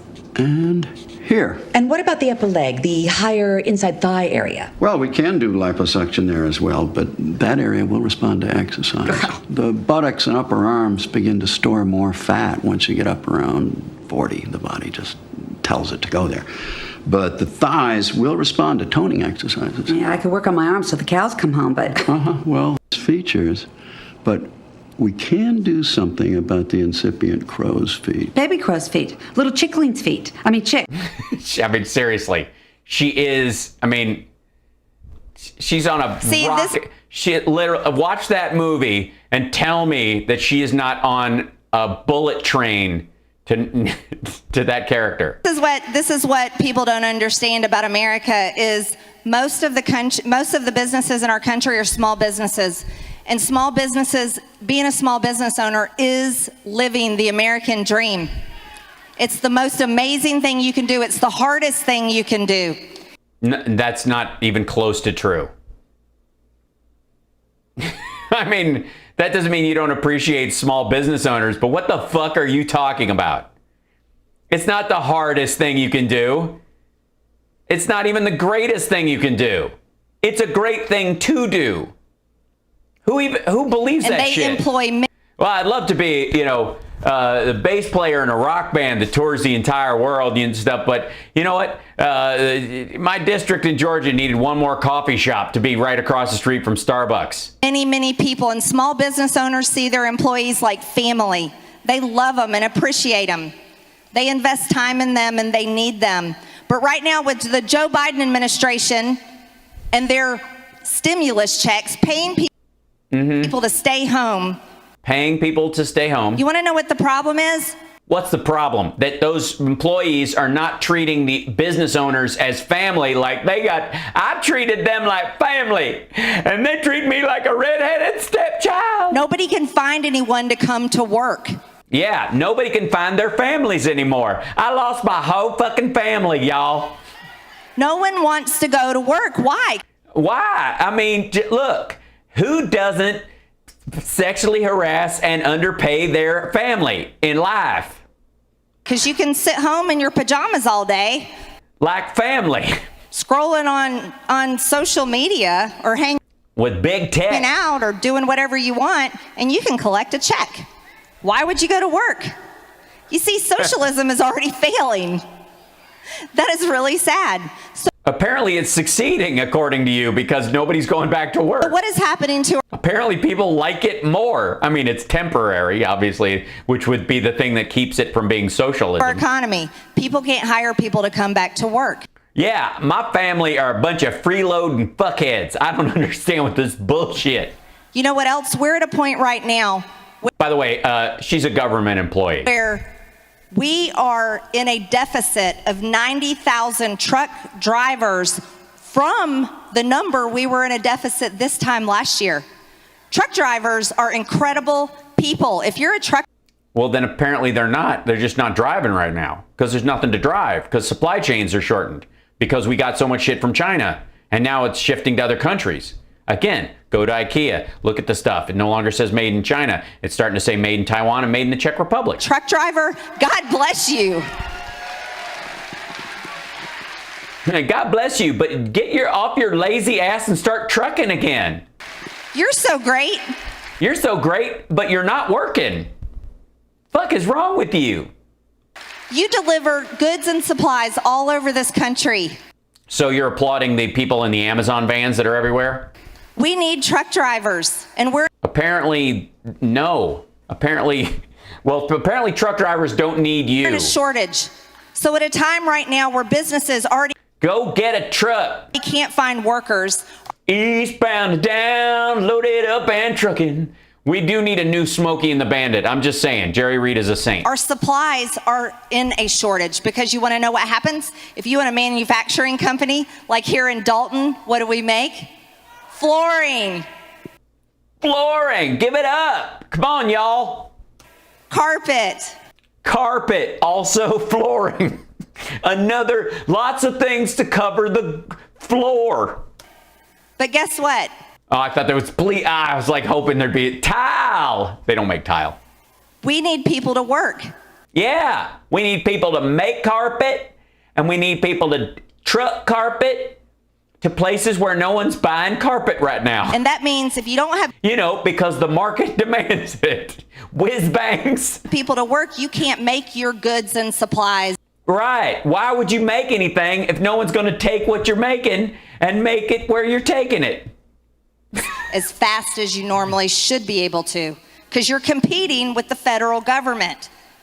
For flooring? I'm sorry. Is there government tile? And like, man, this is that government carpet. That's some good government carpet. Private businesses. I got this. Hey, man, lay down on this. Feel it. Let it tickle your back. Look at that. Just sit there and it's all fluffy. This is fucking government carpet, man. It was free. This is socialist carpet. Fuck. Shouldn't have to compete with the federal. Came here on a government truck, put down in the government. Like and under this, I got government flooring. That's the great thing about the government, man. They'll do any job twice. So I came in there. I said, all right, you got to do all this. I want flooring. They will. You have a floor. No, but I want it actually actively flooring. You know what I'm saying? Like right now, it's a floor. Sure, I'll give you that. But is it flooring? You know what I mean? I want it to floor me. That's what I'm saying. Cool, we can do that. Can I get that, them wood planks that look like concrete or concrete that looks like wood planks? I forget which it is. However you describe it, I want that. Put that down. 6 hours later. This is the bomb. This shit looks awesome. Can you put carpet on it? Absolutely. We're the federal government. Well, haven't you heard? Republicans insist that we dig a hole and pay someone to fill it in. So, yes, we would love to carpet the floor you just made. I'm sorry, Jess. Am I killing you with this? Federal government. I think the government's out of place, don't you? I'm sorry, where is it? Yes, I think the government is out of place. I think it's really shitty that government employees are taking up school gymnasiums with stupid rallies like this when there should be an enchantment by the sea dance going on. Why are you so mad at people who do your job? So you know what that means? Tell me. That means there's a shortage of goods and supplies, and that means inflation is happening. See, Oh, because of fucking truckers, y'all. we're having a little business class CNN. I hope you're airing this one. See, that people can't get stuff because nobody will take it anywhere, and nobody's buying stuff because it's too expensive. So nobody's making stuff to take someplace because people don't buy stuff. And when they buy stuff, they don't want it. And so people aren't making stuff people don't want and bringing it there. Boom! Welcome to my TED Talk, bitches. Mic drop.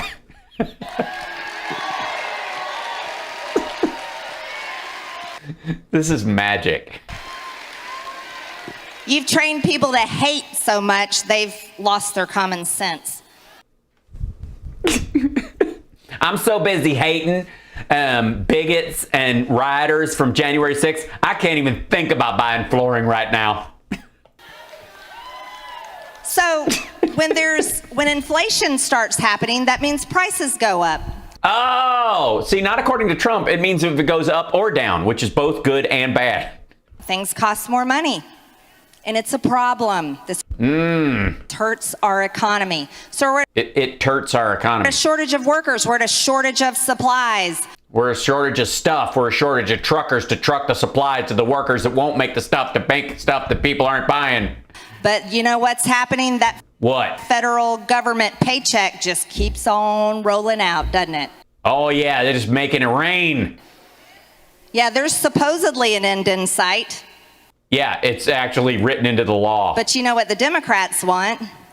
What do they want? What do we want? Tell us what we want. I need to know. I need to know.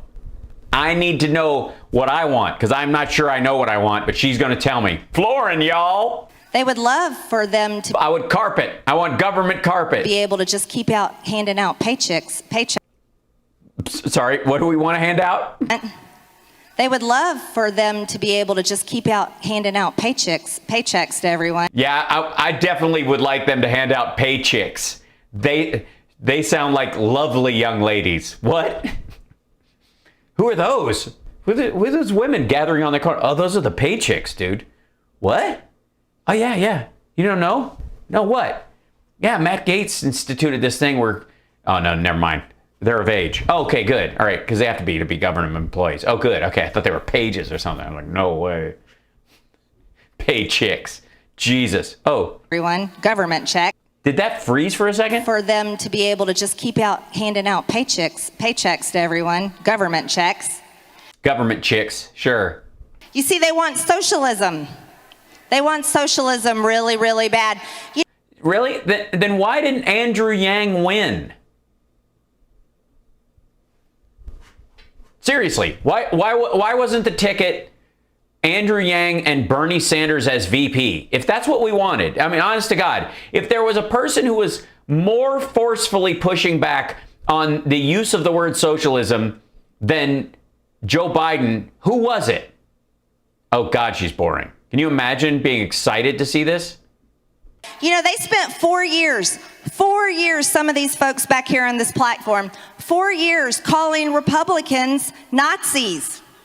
No, not Republicans Nazis, calling Nazis Nazis. Some of them also happen to be Republicans. And there aren't any Democratic Nazis. I mean, there's some people who are fascistic, sure.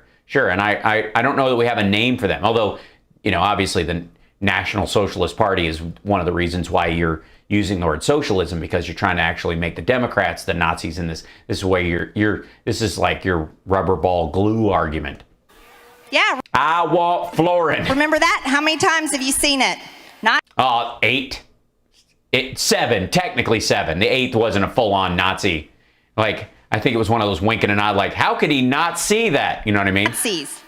That's a mean, nasty, dirty word. It's a mean, nasty, dirty word. And what did they call Bernie wouldn't have won. Sorry. I love you guys, but there's no way. President Trump? Hitler. That's right. No, they didn't call him Hitler. They said he had Hitler-like tendencies, that he acted like Hitler, that he... I mean, the dude had a copy of Mein Kampf on his bed, on his nightstand, according to his ex-wife. Did somebody just yell Jews? He's one of the most evil men to ever walk this earth. Donald Trump? Wow, that's saying a lot. I mean, I don't give him that much credit, but that's what they called our president. I've never called him President Hitler. What are you talking about? Yes, he is the best president ever. And you know what? We're bringing him back. No, you aren't. And if he was the best president ever, he would have served more than one term. Sorry.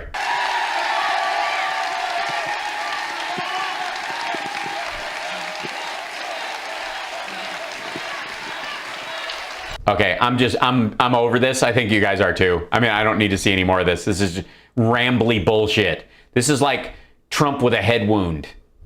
Can we end on something fun? Hold on.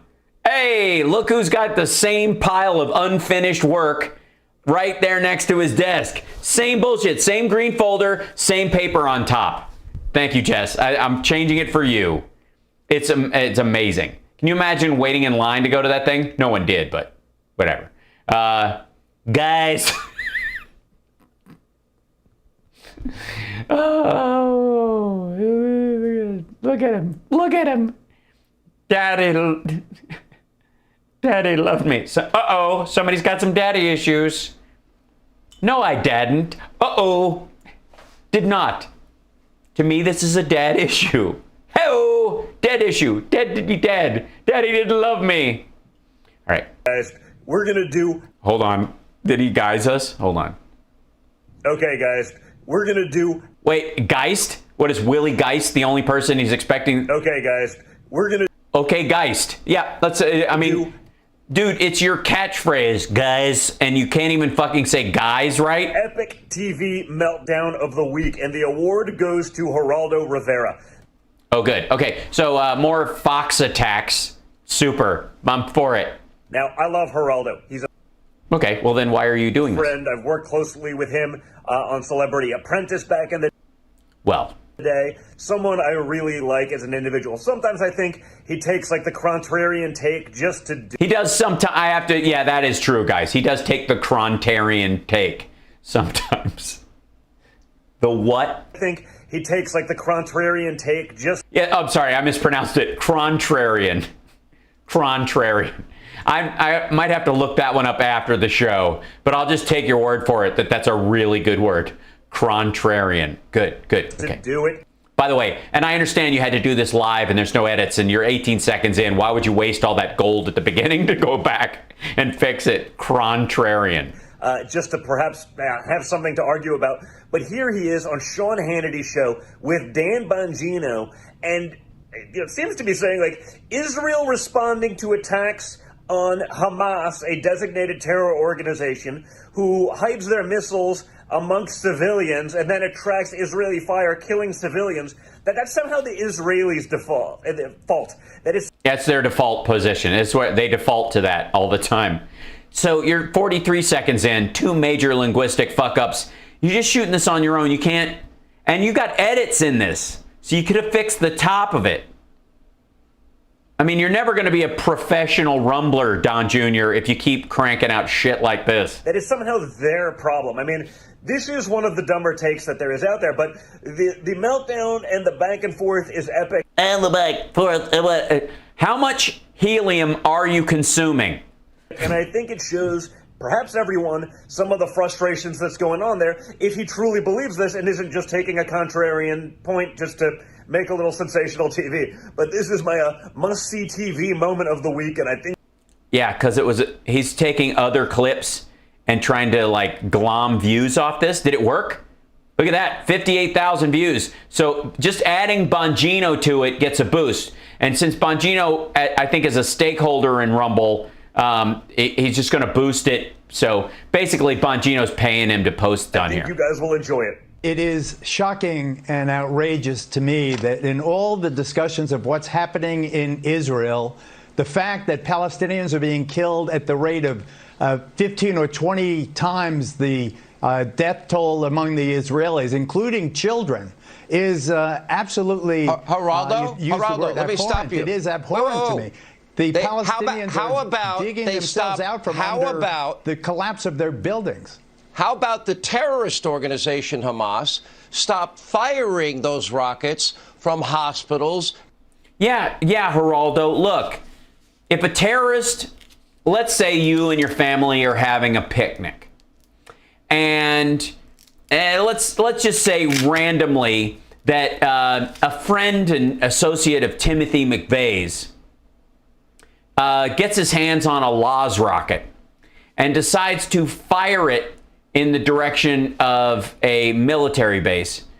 That's kind of your ass for having a picnic that day. I mean, it's your responsibility. Now, they came and they hid behind you, but don't you kind of have it coming? And schools and densely populated areas. Why don't we?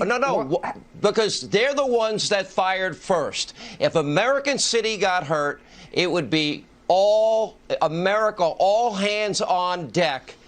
Yeah, but we wouldn't be like, that was the problem with shock and awe. We ran against that. Like that was horrifying. I mean, even the original Iraq War under Bush Sr. was this just abstract firing on civilian populations.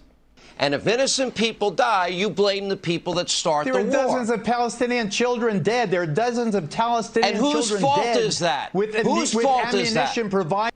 Well, obviously, it's the fault of the Ayatollah, clearly, Khomeini in the 70s. To Israel by the United States without even a demand for a ceasefire. Fault I is demand that? a ceasefire. I demand that Israel win the war. And you can't demand a ceasefire. You can negotiate one, which they did, but Israel needs to win the war against terrorism. By what? Killing and terrorists all the Palestinians? that are We're gonna kill firing all the rockets at their Palestinians. people. Let's kill them Dan all. Bongino. Let's kill all these children. Dan. Geraldo, you do this every time. yeah, the stupid children thing. We don't give a fuck about children unless they're unborn. In which case, you know, it's the woman is a broodmare for producing this child. Once it's out, if the mother picks a fight and gets killed in a road rage incident and the kid's in the car when it crashes, it's his ass. You know what I mean? It's kind of his fault. This is such garbage, and I'm really getting sick of it. You play this emotional game with the audience and use your position of responsibility. Well, I mean, this is, and I understand how you feel unfair about this, Dan, because you actually have no emotions. To put out misinformation and stop BS. attacking you did it me, on the punk. police thing. Address where the you issue. did it, Do you have the guts to address the issue and not address? This is not about me. You didn't come on this show to attack me. You came on the show to talk about the issue. Because well, Geraldo, he doesn't have any idea about the issues. He doesn't give a shit. He's brought on because he supports Hannity in not giving a shit. Again, do you have a point about the issue? Your position of authority. I'm sick of you, Bongino. I'm sick of you. That You're a are punk. absolutely You're a punk. outrageous. By the way, last time when they were talking about the cop issue, Bongino said, you won't call me that again. So now Geraldo is calling him a punk. By the way, these viral videos have helped boost Fox's ratings. I wouldn't doubt that this is completely contrived, but I'm enjoying it. Geraldo, You're let him an talk. uncontrolled lunatic. Geraldo, I'm sorry, let him talk. Because you can't go on the air. I'm an out-of-control Can you calm lunatic. down? Yeah, you really I'm a need to calm 10-time down. Emmy winner Maybe with try deep a experience in the Middle East. Right, guys, have you ever even been there? I want to make my point, Sean. I've covered Sean, every war since I want to make my point when he 1973. stops talking. Geraldo, When he let him stops talk. talking, I do have a point. If your point is about me, I'm not going to stop. If your point's going to be about me, I'm not going to stop. Geraldo Rivera does not understand that Hamas doesn't believe in Israel's right to exist. Hamas wants the Jews. Yeah, but he's making the point that there's a Palestinian Authority and there's Palestinian citizens. They're all under the thumb of Hamas. And just because Hamas pulls some shit doesn't mean that's like saying, you know, there's a lot of gunfire and it's usually gang related in the south side of Chicago. So we just decided to just roll down there and open fire on the buildings because that'll show them. Who's dead. And what does he do? The same thing with the police issue. Oh, give it to him, Geraldo. Give him your back. He's giving him the IFB. Damn. Makes this an emotional thing, and he says the Palestinian children. Of course, we care about Palestinian. Oh, of course. Yeah, we care about Palestinian children. Yeah, he just said Palestinian. The Palestinian children. Of course, we care about Palestinian children. You know the way. Yeah. We save Palestinian children is I haven't heard you say it. Incentivize the terror group Hamas to not fire rockets indiscriminately. Incentivize. This isn't a bombing. This is we're trying to. How's he phrasing it? Terror group Hamas to not fire rockets. Yeah, we're disincentivizing them. It's an aerial Shit, I can't even say it. I'm going to bust a lip. It's indiscriminately into Israel, and it would stop immediately. Your debate you are so misinformed on this. It's pathetic. It's a bloodthirsty, savage. Let me calm the waters here. It's a bloodthirsty, savage terror group. Okay. Let me guys. Geraldo, let me calm the water. Geraldo, let me calm the waters here. Geraldo, who started this war? Who started firing the rockets, and who's firing them? Where do you want to go? You want to go back to 1948, 1967, 1973? You want to go back to the 48 peace partition, the 67-73 war? And yes, Yeah, guys, you can't talk about this shit. You're old. Bongino is completely confused. I've been to Israel. He's like, guys, a lot of this was before I was born, and I don't even give a shit now. You know what? I've been to the border with Gaza. I've covered every war since 1973 until 2012. Kids I was can't there when they play put the Iron Dome missile in an system outdoor playground because they can't get in a bunker. They play in indoor bunker playgrounds. I've seen the rockets, 10,000 in one city in 10 years. A Palestinian Here's my life question, is though. exactly equal to an Israeli life or an American life. Who do you blame for firing the rockets first? Who do you blame for firing it from densely populated? Yeah. Do you understand that if a woman has an abortion and I don't like her religion, I mean, she's welcome to it. Really, I am only pro-life when it comes to women that I want to be, to successfully carry their baby to term. Is really what it is. That's what that's about.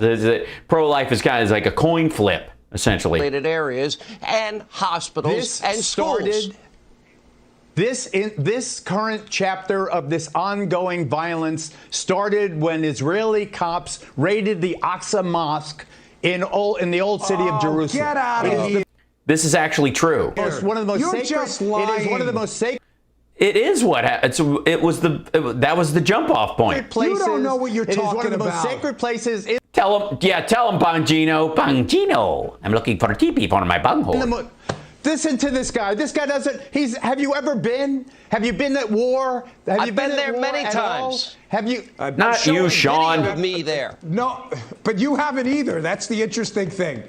I have been there multiple times. That tunnel. Now Hannity thinks Bongino's yelling right at him. There. That was built with Israeli and American money and cement, and it's good old American cement. That cement was meant for hospitals and schools, guys.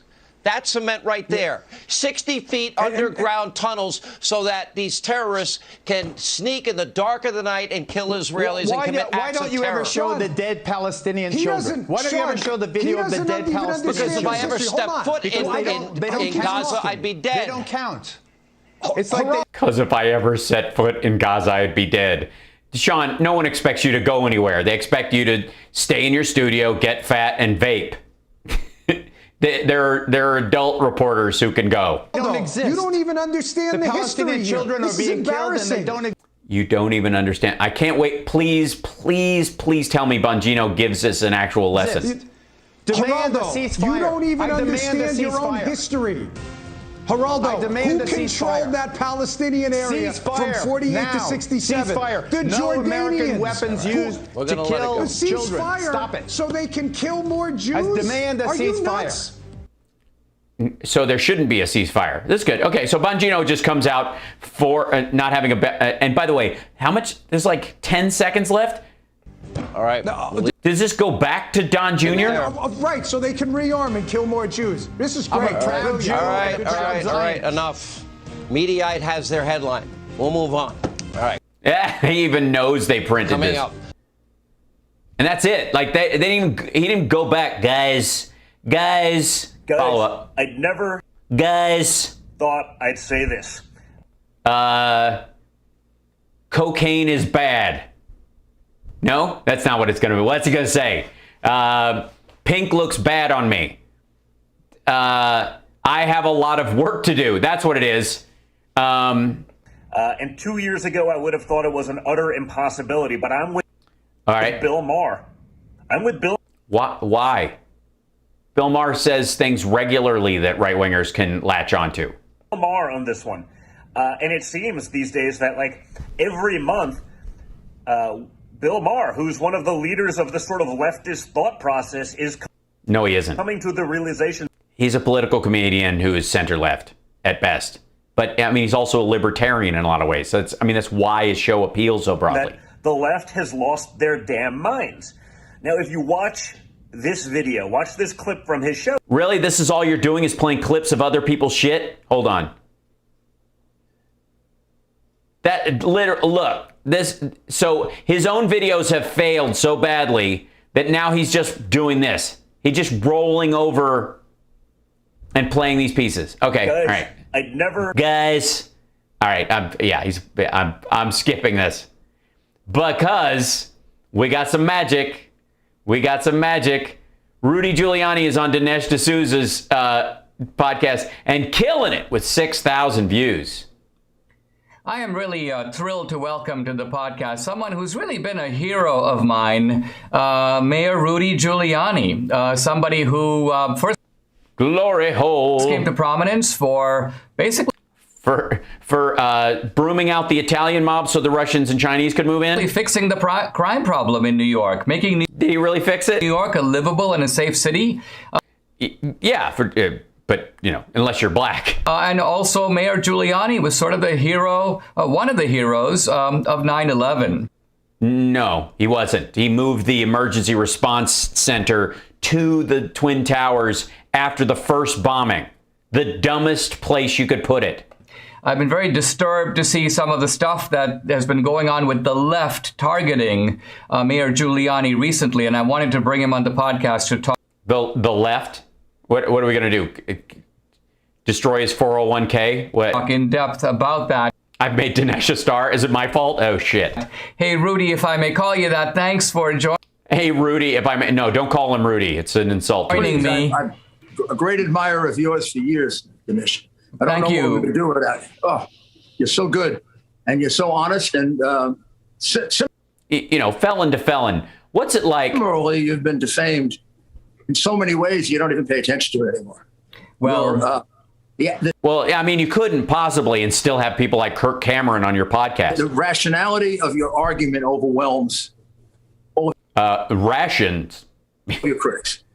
Well, it seems that one of the things going on today, Rudy, if I may say so, is that the You may, please. Biden administration, through the Justice Department, is continuing something that might have begun under Obama, weaponizing DOJ again. Yeah, it started under Obama. It had a pause during the Trump years when they protected his cronies, and then somehow it's being weaponized again. Against political opponents. It seems in some ways we're seeing that with some of the January 6th protesters, the kind of over-prosecution, solitary over-prosecution, yeah. confinement, all the stuff that's going on. Would you like to say a word about what's going on with those guys? Yeah, tell us about the solitary confinement issues that you yourself are expecting to experience. Yeah. I mean, maybe it's one of the great shocks to me because you mentioned my early background. I mean, I began, after 2 years as a clerk, I began in the U.S. Attorney's Office immediately. So I spent the most formative years of my career, 17 years in the Justice Department, at the lowest level, assistant U.S. attorney, trying cases, and then third from the top under Ronald Reagan. So I know every level of the Justice Department. And during that time, the Russians and the Chinese got a hold on New York that they couldn't have dreamed of having beforehand. That's weird. I mean, I guess it's probably just a coincidence. Ironically, I came in as part of the post-Watergate cleanup. Yeah, that is ironic. It's very ironic that you came in after the post-Watergate cleanup. It's incredibly, that's fucking, someone get Alanis Morissette on the phone, because I think we found a verse that actually works. That President Ford, Attorney General Levy, Deputy Attorney General Tyler did so brilliantly and get great credit for now, historically. I mean, they started a lot of the processes, like you cannot communicate to the White House from the Justice Department except through the counsel's office. So that would avoid stuff that Trump sidestepped while he was in office. A lot of people at the White House calling up the head of the criminal division and saying, well, tell that U.S. attorney to drop the case on Congressman. Yeah, that's why Biden abides by those laws. So-and-so or whatever. And a lot of the leaks wasn't perfect, but at least there was, I think, from... Yeah, especially during Iran-Contra. Ford, even through Clinton. Clinton tried. Part of his bad relationship with Louis Freeh is he tried. But he didn't succeed. Somewhere I guess he wasn't really trying. Around Obama Holder, they corrupted the whole place. And, you know, we saw some of it, but since there was censorship even back then. Yeah. I mean, back then, if you tried to put any of this on MySpace. There was a lot more pursuit of conservatives for political reasons than we had any reason to believe. And well, no one has any reason to believe it, so you're right there. The whole idea that it was accidental turns out now in retrospect to be absolutely wrong. Holder was a clear political operative, not a lawyer. And he brought cases and dropped cases. Yeah, somewhere around the black guys, it got really bad. In conjunction with the president. When we took over, meaning when Trump took over. Wait, why is we equals Trump? He changed to the top. but he didn't gut out the Justice Department. He didn't take them all out, which is what he tried. Should have done. He wanted to. So basically, when they say, they'll go back now and they'll say, oh, the Trump Justice Department said. The guy in the Trump Justice Department who said it may very well have been somebody who was part of the operations to frame him, and it just been moved over to the Justice Department. In fact, then why didn't Bill Barr have a hand on that then? If they were manipulating the law or overreaching, he had control of the Justice Department. In one case, the guy they rely on, the guy who was doing this Farrah stuff, was the guy who framed Flynn. So Flynn wasn't framed. Say, oh, the independent Farrah team announced. The independent Farrah team is run by the same guy who framed General Flynn. General Flynn wasn't framed. Who has a history of hatred of Trump, this crazy stuff. You mean Trump derangement syndrome, the phrase you're trying to think up but can't? You're upsetting Dinesh. The person who organized the first that I know of. Yeah. Use of the Ukrainians.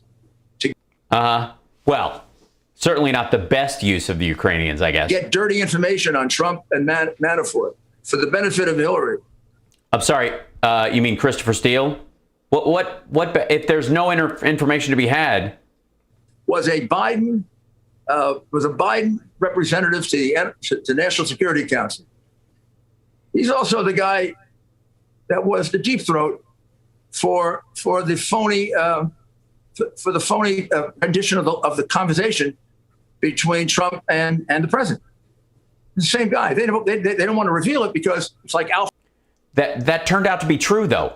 What he said, they said, is exactly what the transcript showed that they said. Trump just doesn't think it's illegal because he thought Rudy will take care of all the real dirt language. And it was the reason Trump kept saying it's a perfect phone call and all that shit was because he thought he had said all the stuff he needed to say without saying the illegal stuff, and said you're going to need to talk to Rudy, and Rudy will take care of the real quid pro quo. Like Alpha and Omega. Very interesting. I remember at one point, Rudy, Attorney General Barr going before the Democrats in Congress and saying, hey, listen, don't accuse me of going after any of the Democrats because you can't name a single Democrat that I and the Trump Justice Department have gone after. That's because you don't have anything. And in some ways, what Barr is saying is that he was trying to run a, you may say, nonpartisan Justice Department. Which is a guarantee that it's anti-Trump. And the question I want to ask is this. If we run a nonpartisan Justice Department on our side and the other side weaponizes it on their side, then they're going to be able to do it with impunity because they know that we will never do to them what they're doing to us. Yeah, I know. You guys are so innocent. It's just like, I mean, it's like watching two daisies fighting over a rainbow. That was really almost as bad a statement as saying you weaponized the Justice Department. That statement is saying you neutered the Justice Department. If a Justice Department is afraid to go after Democrats, that's just as an injustice as going after innocent men. Okay, so Trump neutered the Justice Department and Bill Barr was his weapon to do that. Cool. Okay. That's the argument? They're letting guilty men go free. I mean, here's the best example you can possibly have. Okay, great. Guys, best example you can possibly have. Take it away, Rudy Giuliani. That the Trump Justice Department was not the Trump Justice Department. Okay. What? It was instead a hangover of the Obama-Biden Justice Department that terrorized everyone, ultimately even Bill Barr. I don't think Bill Barr realized how bad it was. And at some point, no, he did. And we know there's a marked difference in Bill Barr somewhere about 3 months before the election, maybe 4 months. You mean when he'd seen all the evidence personally? And then during the election proceeding to say there was no election fraud. Right, there wasn't any. Somebody got to Bill. Because maybe you can say, I'm not sure it affects the election. But you have affidavits from very, very innocent American people, engineers, postal workers. All lying, and the ones that are saying that they saw something, none of what they say in their affidavit would matter in court at all because it all is, I believed I saw this.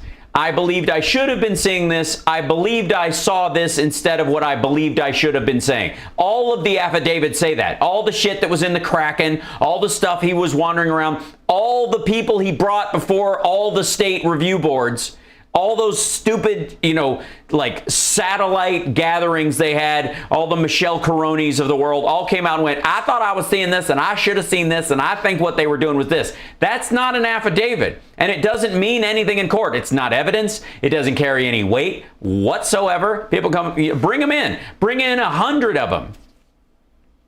Tell them all sit down. What did you see? I saw this.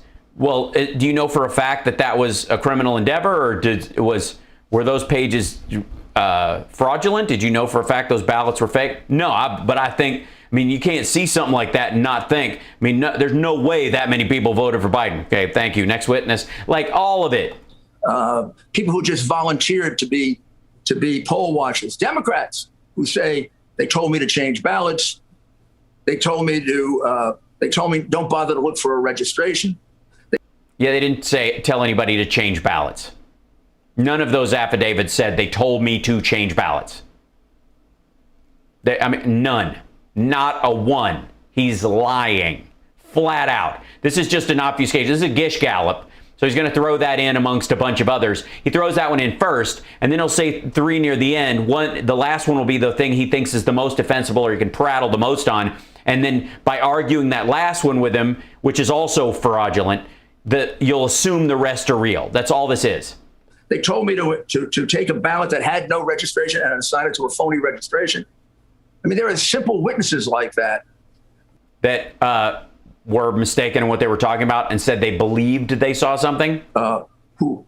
Honest to God, we've covered all this stuff during this bullshit. Clearly there was fraud in each one of No, there wasn't. Clearly, you have Trumpsters begging to get him back in office. these states. The question is, how much? Is it enough to overcome? And in some cases, you'd almost by instinct know that there is because the margin's so close. It's only 10,000 votes in a couple of. Yeah, obviously, most of the fraud that you can find benefited Trump. People that have been arrested, for example, like the guy who murdered his wife and then used her vote to vote for Trump. Like that's fraud. It won't affect the election. There's not that many people who murder their spouse and then voted for Trump. But everybody in the last election, 100% of the people that murdered their spouse and stole that dead spouse's ballot and voted on their behalf, voted for Trump. 100%. Come at me. Prove me wrong. Everybody who murdered their spouse last year voted for Trump, and if they used their dead spouse's vote, voted for Trump as well. Places. But look, take Arizona, for example. Just please exercise a logic that you're so good at. Okay, here's a logic exercise. Is there any way in the world that not a single illegal immigrant voted in Arizona? Not a. Yeah. There's a lot of ways they can guarantee that. They broom them out. They purge voters beforehand. Yeah. And now, granted, if people did vote illegally, if illegal aliens did vote, I have no doubt they all voted for Trump and were paid to do so. Prove me wrong. It's why it's so close. Biden would have run away with that as well. Not a single one. Arizona is. And if a single one did it, wouldn't change the election. That's what they're talking about. Filled with illegal immigrants. Arizona. Yeah, who are not stupid enough to be caught committing election fraud, because if they are, they can never be citizens. Allows illegal immigrants to get driver's licenses. Right. But they know if they vote, they can be deported. So unless you do a deep dive, illegal immigrants can easily vote. And if any of them did, they voted for Trump. Prove me wrong. Using the driver's license as their record. And they do. And they've been doing it for 20 years. And they vote for Republicans. All of them. All of them. Arizona had the gall, the governor, Ducey, had the gall to put in a statement of votes that doesn't take account of any illegal immigrants. So that's because they've dealt with it for 20 years. And people get arrested if they try, or they broom out those votes, or they double check them. I, as an intelligent just a relatively intelligent human being. Yeah, citation needed. Say, that's a phony vote. Yes, and it was for Trump. It could be 5,000 phony. It could be 10,000 phony. And that means Trump lost by 5,000 or 10,000 more votes. It could be the expert that looked at it, who's an expert in immigration, says it's 38,000 phony. That's an estimate. That's right. 38,000 fake votes for Trump in the state of Arizona. But they would never give us the ballots to find out. Had they been willing to give us the voter list, which they are. You can't. We have the private right to vote in this fucking country.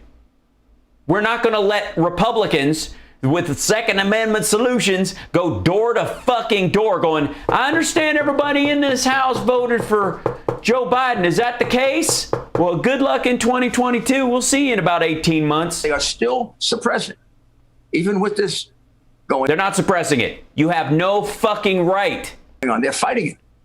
If they had willing to give us the voter list.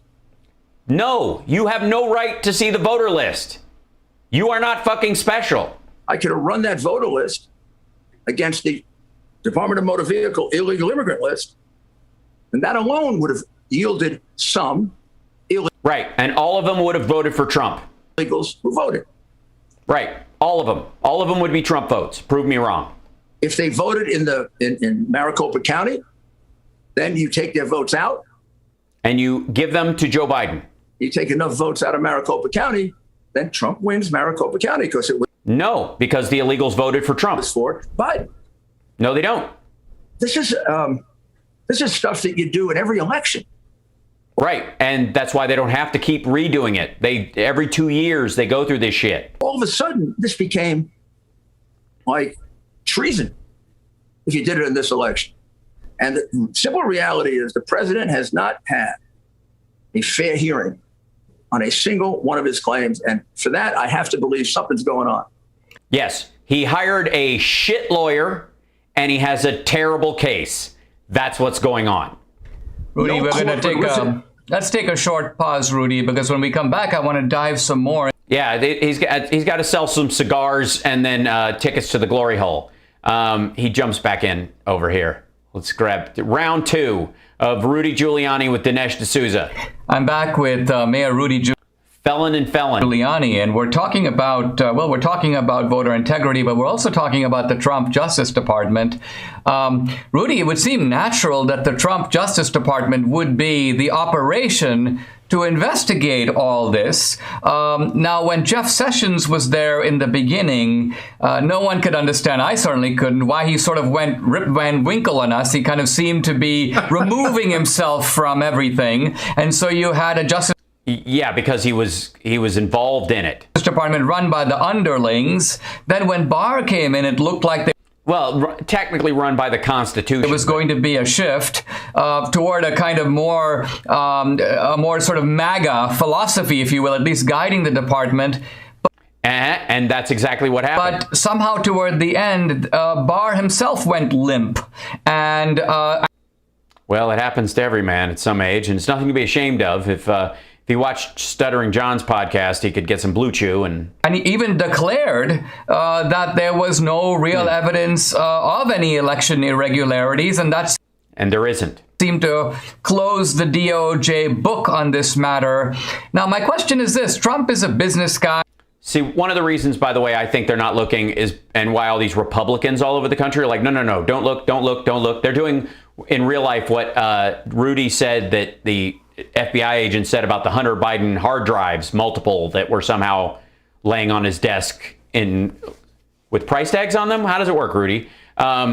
Is in reality that the Republicans in Maricopa County, I was like, no, don't look at that stuff. Antrim County, they erased that document that had the voting logs on it after they fixed the vote so Trump would win the county because they were sure that it just looked weird that Trump was losing Antrim County. He should win it, but for some reason he lost it. And then they're like, no, we fixed it. We're good. And then they erased the log about the change in votes. That's weird. Why would you erase that if you fixed it? When you're on a record like, oh yeah, it was totally, it was faked. Somebody was messing around with this. We made it right. Well, where's the record of it being wrong and you making it right? We erased it. See what I mean? Yeah. Guy, he's used to running things. Why would he allow a Justice Department, such a he's used to running things, critical agency, to not be under his executive legitimate oversight? It was. That is not only a very good question, I think. No, it isn't. It's a terrible question. It was under his oversight. You put your finger on one of the 2 or 3 core problems. Blue goo is Glenn Beck. Maybe even one of the core problems that cost him the presidency. I would say that he did not realize the length and the depth of the deep state. No, of course not. The girth, the bulbousness of the head, the veininess of it. What? All right. Well, I will also admit, Dinesh, I didn't either. Dinesh. It's nice. Hey, 20 minutes in, huge fan of you. I love you. I love your work, Dinesh. He's calling him Dinesh. And it's not the first time. Nor do I think any of the people around him, even those who had his best interests at heart. The president at the very beginning surrounded himself. So people with the president's best interests in heart, best interests, aren't willing to throw themselves under the bus for this election fraud bullshit, maybe because they do have his best interests at heart. With people who had his best interests at heart. And then people who were on their own agenda, people from the RNC who really hated him. And they just came in to enhance their career. Yeah, that's all he did. But he wasn't taking too much advice from them. He did hire them. No, but he did bring them in. I mean, the best people again. But he pushed them hard enough on how bad it was. And by the time we did, it was too late. And I hold myself somewhat responsible for it because there's nobody around him that should know the Justice Department better than I do. But I didn't believe it was that bad, Dinesh. Yeah, Dinesh. Dinesh, did you have any idea? Sorry, I have to bring. Are we going to count the number of times he calls him fucking Dinesh? I thought, I know he asked me to be Attorney General. There's no secret about this. He asked me to be Attorney General. I only wanted to be Secretary of State. And he went, no, unfortunately, we have to have someone qualified and who can pass a background check. And I, largely because I'd been in the Justice Department for 17 years, I like new challenges. Had I become the Secretary of State, I would have just by instinct gotten rid of the top 10% layer of Obama people that were there during. Sure, yeah, that's what you do. Just by instinct. You could smell them. Obama. I do it by instinct. Just by instinct. Like instinctually, if I looked around and there were people of color, I'd go, Did Obama put you in here? No, I'm a George Bush employee. Bullshit. Get rid of him. Obama guy. Probably bunks up with Holder. By instinct. When I became mayor, I got rid of 4,000 people. Great. Who worked for the prior administration. Half of them might have been very good people. I just did it by instinct. Half of them, 2,000 qualified, like excellent government workers, got rid of them just because they didn't, they didn't want to. Every once in a while, I retained one who had a special expertise. I retained the health commission. She was great, Margaret Hamburg. But almost everybody went. And I remember people saying, the government won't run. Government ran better in my first 4 weeks than when I put people back. Rudy, I mean, you're pointing something that I... Well, if your goal and how the government's to run is to actually commit crimes within the government, then sure, yeah. I didn't know, which actually is... Yeah, Denise, tell me more about... Almost an American tragedy. You're saying that there wasn't... You could have been the Attorney General. And I turned it down. Yeah, and let me tell you something, Kanish. This would have been avoided. For personal reasons and also because I really had great confidence in Jeff. I recommended Jeff. So you're a great judge. So was that more of the instinct? Campaign. I've known Jeff. I mean, he likes it when I call him Jeef, but yeah. I selected Jeff Sessions for U.S. Attorney in the Reagan administration. He was one of the U.S. attorneys. You don't work with all of them, but I. No, you're like, who's the most racist elf I can find? Was in charge of the U.S. attorneys. He's the one that I would say was one of the top 10. And I was wrong, but I could say that. He was a very aggressive prosecutor. He revealed Democrat and Republican corruption in his state. Yeah, it just really was a thing about if It depends on skin tone. And that's hard in Alabama. Nobody reveals corruption up until him. He went after voter fraud hurting blacks in Louisiana and whites. And I still recommended him. And then on the campaign, he was... Because he was legally obligated to. The first to endorse Trump, which was virtually heroic in those days. It really was. It was virtually heroic. Trump was like the madman who was going to destroy the country. And 600,000 dead, and apparently allowed a bioweapon to run roughshod over the entire country. And his only response was selling them beef. So sure, yeah. The Senate was afraid of him. He was the first. And then I worked for 4 months very, very closely with him. We probably traveled 3 times a week together. We wrote speeches together. We got COVID together. We somewhat different views on immigration, and I think we met each other pretty well in the middle. That ended up giving him a much more coherent immigration policy than just... It did? When did that show up? Build a wall. He wanted to be Secretary of State also. Sessions or Trump? And when I explained to the president why I couldn't do it, which included a personal reason. Yeah, like upcoming legal issues, and if they looked into your shit, you'd be in trouble. He said, "Who do you think?" And at this point, he had taken out Christie. Yeah, he had decided that Christie's Bridgegate thing was too new for a job like Attorney General, and that it hadn't all been explored yet. He didn't feel he did anything wrong, but he felt like it would put a question there. And we both agreed, gosh, we've been better than Jeff. To think that Jeff wouldn't be appropriately loyal to this day is impossible for me. Appropriately loyal. Well, I got news for you. Chris Christie would have been worse in that area. Do you think, Rudy, let me ask you, with regard to both Sessions and then Barr, is it just that they came to fear the deep state? Is it that the deep state may have had something on them? Yeah, of course. Of course, I don't know. I know. Of course, that's impossible to know, but I'm very comfortable saying it because as a good Christian, I never allow an opportunity to bear false witness slip by. Jeff better than Bill. And I know the department better than both of them. And now I know the department really well because I had to work with them for 2 years on the other side. And I could see how all these pockets of Trump derangement syndrome people, Southern District of New York is filled with. Yeah, it's weird how people, once they see the evidence against Trump, the transcripts, the emails, the deals, all that, once they see that, they immediately catch a bad case of Trump derangement syndrome. It's almost like when people first thought Ted Bundy seemed like a pretty decent local Republican. He raised money. He was a charming guy. And then they saw what he did at the sorority house, and suddenly they had Bundy derangement syndrome. Of course, now, if you think about it, it makes sense, right? They're all basically Ivy League graduates. Southern District of New York is like... well-educated people who care about doing their job, who've taken an oath. The Stuyvesant High School of the U.S. Attorney's Office. Stuyvesant High School is our best high school. All the best students go there. And the big problem now is that 65% of them are Asian. So that is a big problem. Yeah. What? The big problem? Fuck you, dude. What? They call it, the black racists call it white privilege. I say, no, it's yellow privilege. No. Oh, for fuck's sake. All right. Sorry. You done, son?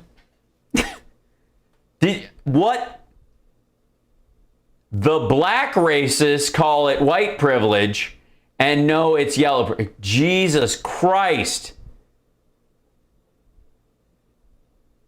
Fuck you, dude. All right. I mean, I don't need to see any more of this.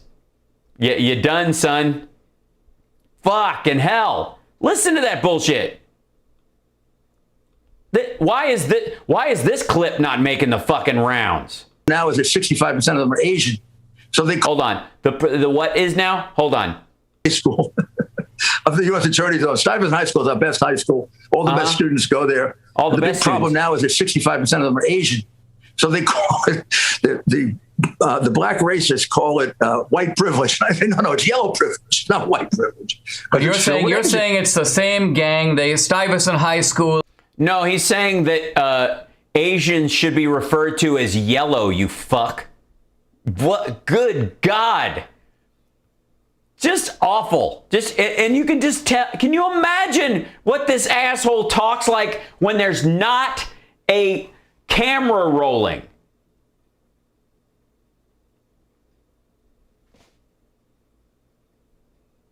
All right. Jesus Christ. Fucking hell. Ugh.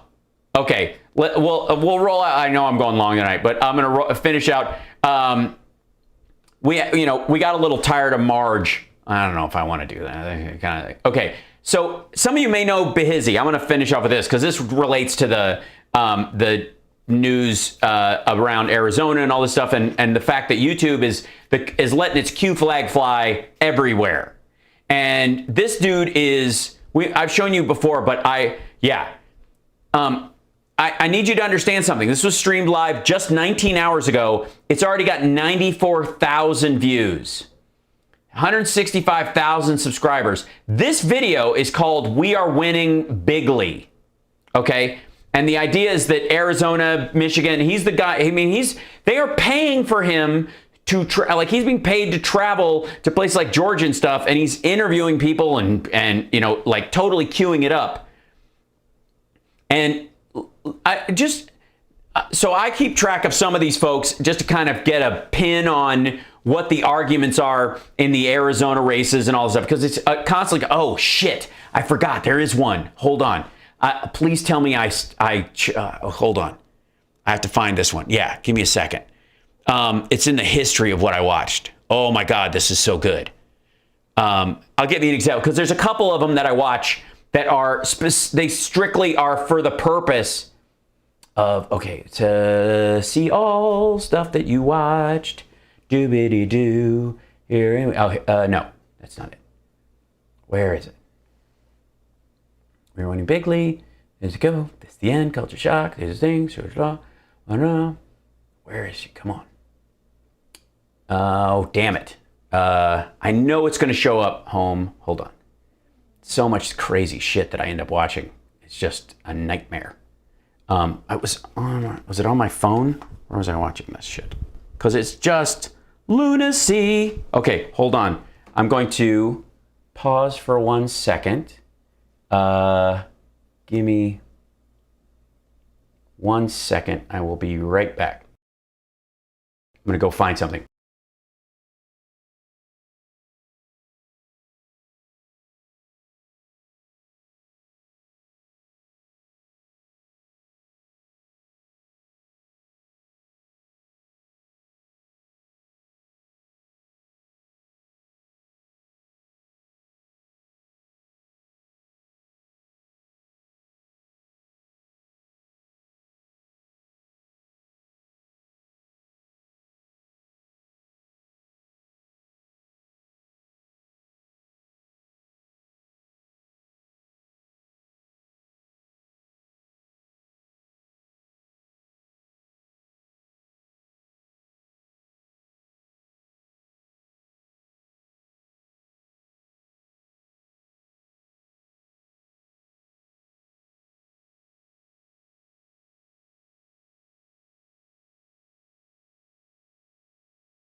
One second. Hold on. There we go.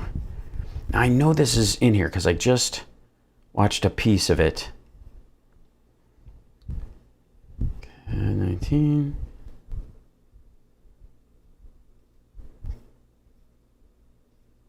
It's further back. Gotta find one particular. It's the funny thing is if I just like cycle through my views, I don't know why it's not showing up in my history. Damn it. So one of the people that I watch fairly regularly it does slightly shorter videos, and her stuff, it's all like, we're winning, we're doing fine, this is so great, everything's going great in I think her name is I see. It's still searching that thing. That's why. Delete. But her name is Emily. Screw it. I'll find it for tomorrow. Damn it. I was just watching it, and it's so crazy. And her videos are very short, but they have like 20,000 views. But she's kind of aligned with our dear friend George Behizzi. And in the case of George, here we go. Yeah. One of the ways the Qs have gotten around being able to post stuff online and talk about election fraud and ballots and all that kind of stuff that allegedly get you shut down and whatever is that they are not monetized in the traditional sense. So let's see, chat replay. Let's see, let's do live chat replay when this goes. So they're not monetized, and people are dumping hundreds of dollars on his show, hundreds of dollars in single sittings from all over the world about this stuff. You're not going to convince a left. And by the way, he's always talking about election fraud. So let's back up to the beginning of his thought. Yeah. Remember when those people in Dallas or Texas came out? That lady, Texas. She came. Yeah, sometimes it's Dallas, sometimes it's Texas. It's hard to tell. I think her name was Stella. She came out and said, don't use this. This is good. And they killed her. And now we know it's working in a good old country called India. And their cases are going, wow, I don't even want to talk about this anymore. Okay, so he's talking about hydroxychloroquine, I think. They killed her. But Facebook just got found out today. Again, Trump was right about the origins of this. This is the Trump being right about the origins of the virus. This is just ridiculous to me. I'm guessing the entirety of big tech will start rolling back some of their little things because the damage has already been done. People have already been deceived. You're not going to convince a leftist where this came from because they. By the way, no one doesn't think it came from Wuhan. Everybody knows it came from Wuhan in the Hubei province. Everyone. The question is, did it come from a lab or did it come from the market? That's the part that needs to be found out. And there's no problem with looking into how it came. But Trump is claiming that he said it came from Wuhan in the Hubei province. Everyone knew that's where it came from. The oranges, right, of the virus. It's already in their heads. I think they're doing this on purpose now. But where supposedly, and I'm confused too, where are liberals supposed to believe the virus originated? Right? But guess what? I believe this is part of God's plan to reveal their lies. Okay. To expose all of these bastards that for months have just been lying to us. They've been trying to convince us this was just some bat. Someone ate a bat and yeah, they ate a bat and they named it 19. That's what they named it. Come on. You don't name.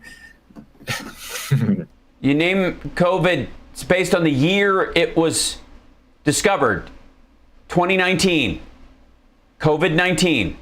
Bats don't just make up viruses. Man, people do it. People do. Okay, there you go. That's right. That's like bats don't make up viruses. People do it. People make viruses. George. Do it. Come on, man. Come on. It was made up in a laboratory, okay? And it was intentionally done as well. It wasn't an accident. It was. Okay, so it was a bioweapon attack. They did it on purpose. They created this thing, and Trump allowed it into the country, ignored it for months, said it was nothing and it would go away with the heat, and then sold China a bunch of beef. And we're supposed to, what? We're supposed to want him back in the office? What? It was not an accident. Do we have that out of the window? So now you can't get deleted on Facebook for saying this stuff anymore. Facebook will no longer ban posts claiming COVID-19 is man-made. Okay. So? Again, this makes Trump's case worse. Hi, B. I appreciate your work on exposing this not fraud. Okay. By the way, let's see. Live chat replay. Let's do, what's the top chat replay? Let's see what that is. Hold on. This not fraud. Not fraud. Okay. Just curious, is there any way to reach out to you privately with information like an email or something? Yes, there is. Yeah, we don't need to share this, George's email situation. But yeah, you know, I'm tired of talking about this. I don't like talking about this Rona topic. It's boring to me. I find it incredibly deceptive. But yeah, CNN. Well, you are being incredibly deceptive.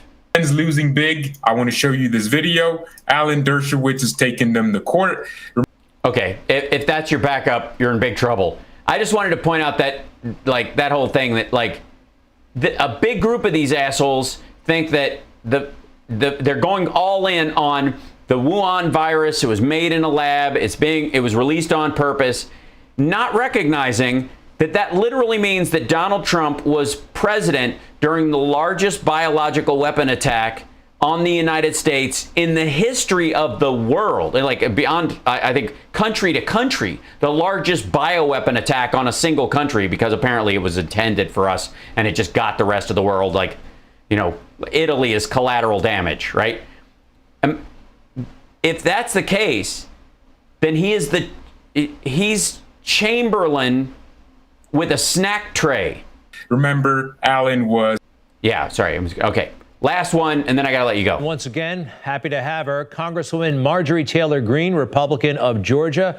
Welcome back, Congresswoman. And it occurs to me you are, I think, the most famous Republican, most well-known Republican in the House of Representatives right now, more so than Kevin McCarthy in terms of name recognition. I don't know if that makes your life easier or harder, but I believe it to be true.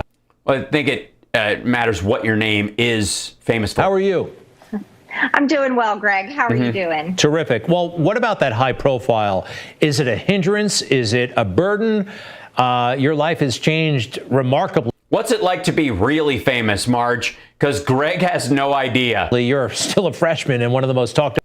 By the way, for the record, I'm only saying this to annoy Greg. So many of you know that I did a little retail therapy yesterday morning. I went and got a new pair of motorcycle gloves, and I got those, the gloves that I got that are the American flag gloves that I love. I got those at the Harley Davidson store here in Las Vegas. And it's the first time I'd gone into a store without a mask, because the policy here is you do not have to wear a mask in these stores unless you have not been vaccinated, or it would make you more comfortable to wear one. Like, basically, you're good to go as long as you've been vaccinated. And since I've been vaccinated, and I went, I had my mask in my back pocket in case I walk near anybody who might have any of the other hundreds of infectious diseases that exist. It's nice to know that that's there, right? Hip pocketing that. There's a dude sneezing and coughing all over the place. Might just walk a big circle around him, right? But I just had it with me. And I had this lovely couple. This woman walks up and she's like, "Are you the guy? Were you on a show called Lab Rats?" And I went, "Yeah." And I'm like, "You spotted me with COVID hair, did you?" She goes, "Our daughter loves the show and she would love a picture with you." So I go over, and this is my first time out without a mask in public. And the first store I'd gone to without a mask right out of the gate. And I'm just saying, Greg Kelly would hate to be in a Harley Davidson store with me. I'm just saying, it would be very upsetting. It was very sweet. They were lovely, lovely people. Talked about people in America. They're from Pittsburgh. I don't even think they voted the same way I did, but I don't care. See how that works? America, how are you holding up? Yeah, what's it like being really famous? I'm holding up well because I live in Georgia and my district is the land of freedom. And so it's wonderful. So fuck the rest of the country. America's a trash heap. It's not the land of freedom. So the Constitution only applies to small districts in Georgia. Is that what you're saying? Great. Nice patriotism. To be at home. I noticed there aren't any American flags up there. There is a dude walking around on his phone in the background. Can be interesting. Is he from your gym? When I'm out traveling, going to different places. But I'm holding up well because that's being popular wasn't the reason why I wanted to run for Congress. Well, that's lucky. I wanted to make effect. By the way, popular and being known is not the same thing. That's why there's a difference between what I would call a celebrity, which is someone who does something you like they're an actor or a musician or something on a TV show, and a person on a reality show that I would call an awarity. You are aware of them, but you do not celebrate them. You're just like, oh, that guy. Effective change. And I was frustrated, and I'm still frustrated at how Congress is failing the people. And I believe we can do better, and that's why I continue to be outspoken. We appreciate your Really? I thought it was just because you like the attention. Outspokenness. Sometimes outspokenness can complicate one's life. Now, you're on a program. Really? That's never been my experience. And you started talking about, well, let's just listen because this made news and it might be causing you problems right now and in the future. Let's go ahead. This woman is mentally ill. You know, we can look back in a time in history where people were told to wear a gold star and they were definitely treated like. Look at this nodding asshole. They were how were they treated? Second class citizens. I'm sorry, second class what? This woman is mentally ill. You know, we can look back in a time in history where people were told to wear a gold star and they were definitely treated like second class citizens, so much so that they were put in trains and taken to gas chambers in Nazi Germany. And this is exactly the type of abuse that Nancy Pelosi is talking about. Okay. Holy shit, that whole thing, just unpacking that. First of all, I'm going to go with second-class citizens aren't being exterminated. I go with last class, at least fifth class. What's third world, third class, maybe? Good fucking God. All right, some reactions so far. Now, some reactions so far. You think? Like, I should probably have that, called up. Yeah, there it is.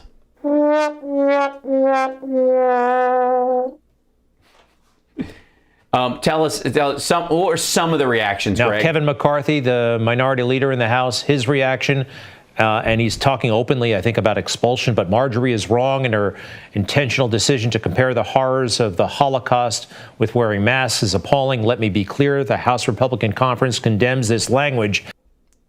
Too little, too late to ever try again. You do have some pretty key support as well, especially here in New York in the Jewish community. I'd like to put both of these up. This is Nachman Matovsky, and he makes it quite clear that almost all Orthodox Jews support Marjorie Taylor Greene. You know, the people that actually practice Judaism. Yikes. Almost all Orthodox Jews support Marjorie Taylor Greene. And he says, you know, the people that actually practice Judaism. Yeah, just so you know, if you're not an Orthodox Jew, according to Nachman Matovsky, yeah, you're not a real Jew. Just to clarify. I mean, you may have thought you were, but you're not. There's also a Republican candidate in Ohio for the U.S. Senate, a former Marine. Hamas caucus attacking Israel and Jews, yet establishment Republicans like Kevin McCarthy won't take a stand. They are more interested in virtue signaling to their pals in the media about Marjorie Taylor Greene than they. But for the record, all they do is attack the Squad and others for being too supportive of Palestinians. Take a stand. They're always doing that. More interested in virtue signaling to their pals in the media about MTG. In combating Hamas spokesman Ilan Omar and Rashida Tlaib. Wow. Tlaib. And they attack both of those people all the time. All right. So, Congresswoman. No, Hamas does not have a caucus. That's their nickname for it. What do you have to say? That's just ridiculous. Well, here's what I have to say. You have to have respect for Nancy Pelosi and that she never allows attacks on her own. And she defends them even when they sleep with Chinese spies. Yeah, especially when they go straight to the FBI if they've been told that person is a Chinese spy and that they didn't sleep with them. But keep saying that, though. Please. Sex guru fucking at the gym says what? When they attack Israel, when they stand with Hamas terrorism, and that when they're... Well, they don't. They stand with the Palestinian people and obviously support a two-state solution. You know, that doesn't mean you agree with what Hamas does, but you don't want the strafe bombing of Palestinians. I mean, how is it the human shield's fault all the time? I think that's what came up during the Hannity, Geraldo Bongino exchange. Their rhetoric is so disgusting, and that Antifa pro-Palestinian rioters are on the streets attacking American Jews. You know, Nancy Pelosi stands with her own, and Kevin McCarthy never had to say a word. He could have said, you know, you should ask Marjorie about her words and ask her what she had to say.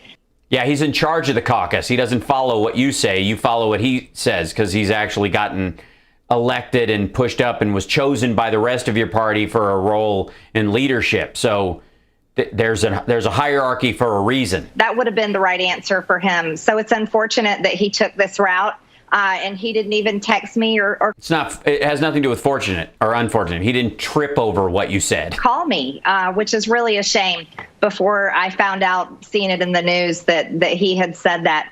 And then sadly, you know, Elise Stefanik, our new GOP chair, followed suit, of course, right along. And really? She pulled a Liz Cheney on you? And then I think Steve Scalise and others. And they shouldn't have done that. None of them called me and asked me what I meant by what. No, you said it on tape in an interview. You're responsible for your words. They didn't call. Then it's not their job to call you and go, "What'd you mean to say?" What you actually fucking said is your responsibility. Do you understand how, like, remember, the Republicans is a party of personal responsibility. You take charge, you take responsibility. You know, real Americans get up and do their own job, and they don't look to Washington to handle their problems. She wants the leadership of the party to call her and ask her what she meant, not what she said. Fuck off. By what I had said, and the media. What you said was what was fucked up.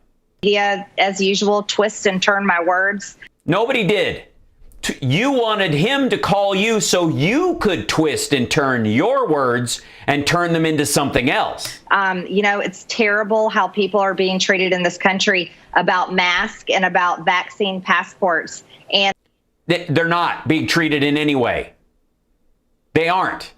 Mask mandates are being lifted all over the fucking place. There are no vaccine passports. There may be some, but they're going to largely be on fucking cruise ships. And you only need vaccine passports because of asshole supporters of hers that would lie about having gotten it if they had to go to some place where there was a rule about having the vaccine, instead of being honest and letting the market decide, going, I haven't had the vaccine, I'm not going to have the vaccine, so I'm not going to your fucking club, or I'm not going on your goddamn cruise. And the cruise companies would have to deal with the fact that, oh, we're losing this 16% of the of our audience or our potential customer base, because we have to choose this. Do we want these people to come on the boat and murder the rest of the people on board? Or do we let it, or do we do a whole anti-vaxxer cruise just for them? And we have to stand up to these aggressions and these. Alyosha, I have no idea why she thinks she's smart. It is, if anything, the Dunning-Kruger kind of self-geniusing of common sense. It's a common thread amongst her, Rudy Giuliani, and Trump, and Matt Gaetz. These are the exact types of aggressions that take away our freedoms. And What aggressions? It's not an aggression. No one is going to you and slapping a mask on you. If you want to come into this space, you have to put a mask on, and only temporarily. Over a few months, till we get a hang on, get a hold on this. And we've seen it with tyrants in the past throughout history. What? Yeah. Oh, yeah. I remember Genghis Khan's mask mandates. The fuck? And these are definitely countries that pursued the socialist path, the same path that the Democrats are pursuing. See, that's the National Socialist Party Nazi part that they're trying to tie those together. This is her cleanup act. It doesn't have any meaning, but that's what she's doing. Hey, I see this. Someone is wondering whether or not Kevin McCarthy has the intellectual furniture or the backbone for the job he has. Furniture. Intellectual furniture or fortitude? I tweeted that a few hours ago. Sorry. That's intellectual furniture. There's that out there.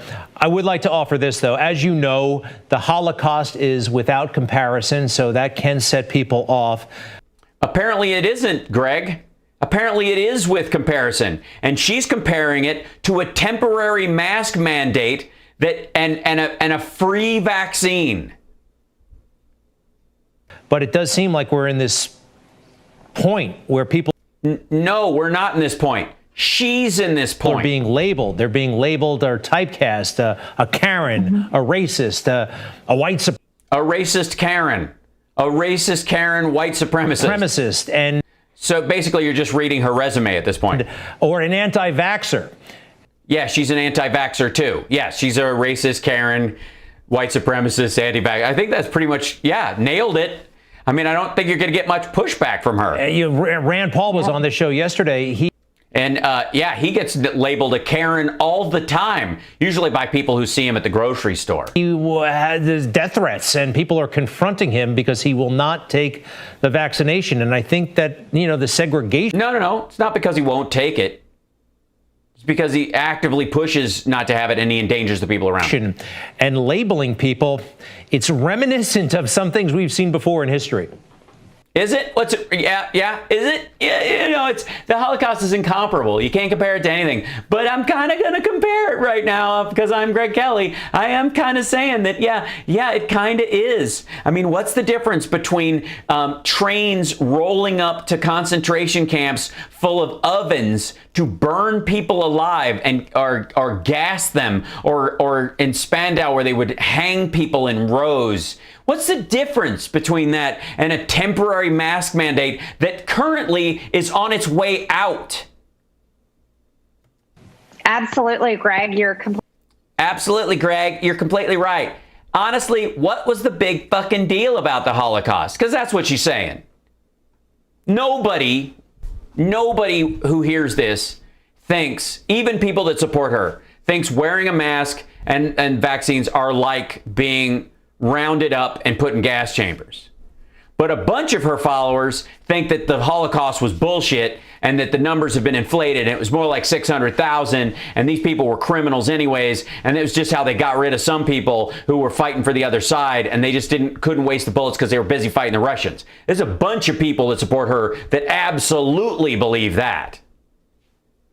Completely right. And this is why I refuse to wear my mask on the House floor, because of these tyrannical power. By the way, she did wear her mask for a while, and she's been vaccinated. We're grabbing ridiculous policies that condemn people, and the Democrats are the party of hate and the party of division. What do we hate? You know what I hate? You know what I really, really hate? 600,000 dead Americans. And now we're actually seeing, like, the University of Virginia, where they're telling their students they can't return back to class in person unless they get the vaccine. Right. Yeah. If you don't want to, go to another fucking school. And this is a vaccine that most people in their age group survive easily, and the vaccine is not even FDA approved. She means disease, by the way, survive easily. And by the way, the long-term effects and all those kind of things and the mental health issues in 30% of people who've recovered from COVID. I mean, just look at Rand Paul. It's against their HIPAA rights for any government. Bullshit. No, it's not a violation of HIPAA rights to say you've been vaccinated for a disease. We have rules in school about kids getting it. You're not violating children's rights because they have to have a vaccine card. They've got to get their vaccination against fucking measles to go to another school with a whooping cough. Institution, school, bullshit. School, workplace, or anyone to tell someone else if they should get the vaccine. It's bullshit. Private institution. Completely wrong. But to be treated that way is absolutely horrific. Is it horrific? Is it horrific? Is it a fucking horror? Is it equivalent to being burned alive and your ashes scattered where no one can ever, and your gold and your paintings and anything of value your family has being held in a Swiss bank for decades after your death? And so that's why I'm fighting it on the House floor. I'm doing that on behalf. You're not fighting it. You're bitching on the House floor. You're accomplishing fuck all. On behalf of all the school kids that this is posturing nonsense. Are being forced to wear masks by communist teachers unions. Communist teachers unions. In her defense, she believes all unions are communist. It's their raison d'etre. But I understand that. No. And Greg is really, he knows he's getting into deep shit with this part of it. And by businesses and universities that are really treating people like second class citizens. Are they like the kind of second class? Oh, so businesses are rounding people up and putting them in trains and burning them alive? Because that's what happens to second class citizens, right? just Did she not remember what she just fucking said 3 minutes ago? because they don't want to get a vaccine. No, it's not because they don't want to get a vaccine. It's because by not getting the vaccine, they can carry the disease and spread it to other people who haven't had a chance to get it yet and might die. Congresswoman, you have been... That's why. That's why. Been harassed by all kinds of people. No, she hasn't. She has not been harassed by all... She has harassed all kinds of people. Especially our own government. We have the footage finally ready to go. All right, finally. She's getting harassed by our own government. When the troops from, I believe, Guam descended on your office... The troops from Guam descended upon her office. Did they come in through the ceiling like the Rock? In a pretty, I would say, a semi-aggressive way. Really? Unarmed, no gear at all except their military outfits, wearing masks, walking. They were there to show you that Guam is an American territory. I don't know. They seem to want to straighten you out about something you said about Guam. What did she say about Guam? You can look it up. She's your guest. You prepared the footage, Greg. What the fuck did she say? I thought this was, you may know that I've spent a lot of time in the military, and I thought... Did you spend any time in Guam? This was incredibly inappropriate and potentially illegal. Excuse me. We actually haven't talked about this. Did they bring a basket of snacks and information about Guam and showed her that the citizens of Guam actually serve in the National Guard there? Is that what that's about? So you weren't in the office at the time, but tell me your reaction to when the troops... Yeah, it must have been so frightening. ...showed up and wanted to straighten you out about a political statement you made that you're entitled to make, by the way. Yeah, and they're entitled to show up and go, hi, we work for the U.S. government. We're here. We are an American territory. Yes, I'm appalled at that, and that's the delegate of Guam that did that, and I don't hold any... Wait, there's a congressional delegate for Guam? I thought it was a foreign country. ...ill will towards the troops. I'm a big believer in our military. Well, then why are you letting Greg Kelly shit talk them and lie about how they came there to intimidate you? Dad was a Vietnam War veteran, and my husband served in the Navy, and I think our military men and women are the greatest among us, and they shouldn't be used this way, and they shouldn't be taught critical race theories and... Yeah, they're not. And led into woke, progressive, ridiculous ideas in our military. You just didn't know that they were a fucking they were an American territory. Our military men and women should be respected, and so should... Yeah, and you didn't. You let Greg Kelly shit on them just now. Female members of Congress should also be respected and not be treated this way. I'm sorry, what? Okay. That sounds pretty fucking woke to me. So if you were a man representing the 14th District of Georgia and you shit-talked Guam and the Americans that serve there, if they showed up and went, dude, we're Americans, that would have been a different kind of intimidation because he was a man? That's just another one of the aggressive things that the Democrats have done to me. Marching troops on my office, BLM Congresswoman Cori Bush, the same woman that led the mob into the neighborhood of the McCloskeys. She's now a member of Congress. She attacked me in the hallway. The lady across. She attacked you? How did she attack you? Was it an Indian burn? Did she give you a noogie? She give you a wedgie? What happened? How did the attack go down? I would love to see the booking sheet. The hall that planted the trans flag just recently rammed her shoulder into mine as she was leaving the House floor voting, and I turned and I said, excuse me, and she refused to even acknowledge me and apologize. Oh, so you shouldered her and then said, excuse me, and she just kept walking. So I'm supposed to take your word for it? They always say that it's me and they're blaming me. But it is you. But all of these things have happened. You're a liar. I don't buy it. I mean, you're making that story up.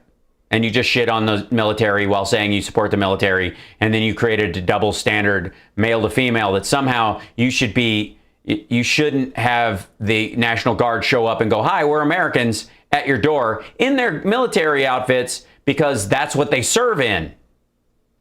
Because you're a woman. What kind of woke, critical gender theory is this? Have happened, and it's been the Democrats, and it's truly amazing. Yeah, it's amazing that you can just lie like this. And Greg Kelly, I mean, I think he's orgasming right now. Well, it's truly amazing also that the harder they fight against you and try to silence you, it appears to me from up here in New York that you're getting... Oh, you mean the center of elite news? And by the way, we now know. Remember we were like, is he doing his show from Texas or Florida or some shit? Because he always shits on New York as, you know, as the media empire where all the elites are. And I was like, don't you do your show from New York, you liar? Turns out he does. Getting stronger, becoming stronger, and your voice... No, she's not. She's now talking in gymnasiums. Heard by more and more people. Yeah, but it's not a good thing. When your voice is heard by more and more people and what you do with it is to compare mask wearing to people's parents and grandparents and siblings being murdered in Auschwitz. The fuck? That's what I'm picking up. I hope you agree. Is that happening? It's so much better. Yes, it's definitely the case because people aren't stupid. And unfortunately, for too long, if they were, you'd be able to film more than a school gymnasium, Congress, and those and a golf club in West Palm Beach that have been elected have treated the American people like they're stupid and as if their voice doesn't matter and their solutions don't matter. But the only person I am is I am truly one of the people, and I am representing their Congress. And so everything that I say, gibberish. And I say to their faces right there on the House floor, and I say it all the time, are the exact words that regular people say at home at their kitchen table, that they might say at work during lunch, or they might say in the cafe when they're... Yeah, but regular does not mean normal. They're the average people in your district that you hang out with, which is full on, maybe 60% of your district? That's not what the other 40% of the people in your district say at the dinner table. And I'm going to guess that even the 60% that voted for you because they always vote for the Republican, they don't all sit. None of them. I wonder how many of them would go, so wearing a mask when you go to a restaurant and being able to take it off while you eat the new McRib sandwich. That's, you know, it's only around for a short time, but man, it's just one. And when you have to take it off for your Shamrock Shake, but you got to put it back on when you leave.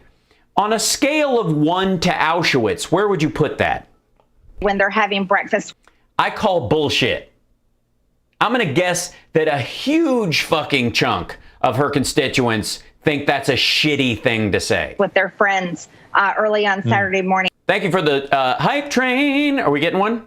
I think it's working. Yeah, there we go. So I'm truly representing the people, and that's really all I care about because well, a narrow, psychotic group of people, you know, barely enough to fill a school auditorium. Congress is an absolute failure. We're nearly $30 trillion in debt in this country. And we have a $26 trillion economy. Congress is failing the American people. Representing. Well, obviously, it's gotten worse since you've gotten in there. The people. How about that? What a novel concept. And you're doing a fabulous job. In my opinion, an opinion show. Marjorie. It's an opinion show. This isn't a fact. And secondly, I can't wait to, at the dinner table or at the lunch counter with my friends, talk about how basically having to get a vaccine and having a vaccine card that you can show to go to optional places that may or may not ask you to prove that you've been vaccinated to enter in the short term until it looks like we've got a grasp on this, especially since the Republicans are arguing that this is a weaponized virus designed to murder you. That those folks, basically it's Auschwitz. Basically. Marjorie Taylor Greene, Republican of Georgia, we thank you so much, and we'll be right back. Back from where? Auschwitz? Christ, I got it. Okay, this went really long tonight. I appreciate you guys hanging around. Love you guys. And over the last couple of days, as I've been, I'm kind of in recovery mode and dealing with stuff mode. I will keep you guys informed of the memorial thing that I'm making for Rob, and Robert Hall, and I needed some time, that first day, and I can tell there's still a little bit of lag, and I've lost a little spring in my step over the course of the day, and I understand that. So I'm trying to get back to where I need to be to do my work, as it were. So I appreciate your guys' support and love during that time, and there you go. We will talk about this more, but I'm gonna, and tomorrow, since it's Friday and we do the regular Saturday show too, and I might be on Stuttering John's podcast on Saturday if he'll have me, because I was supposed to be on Tuesday, but I just couldn't.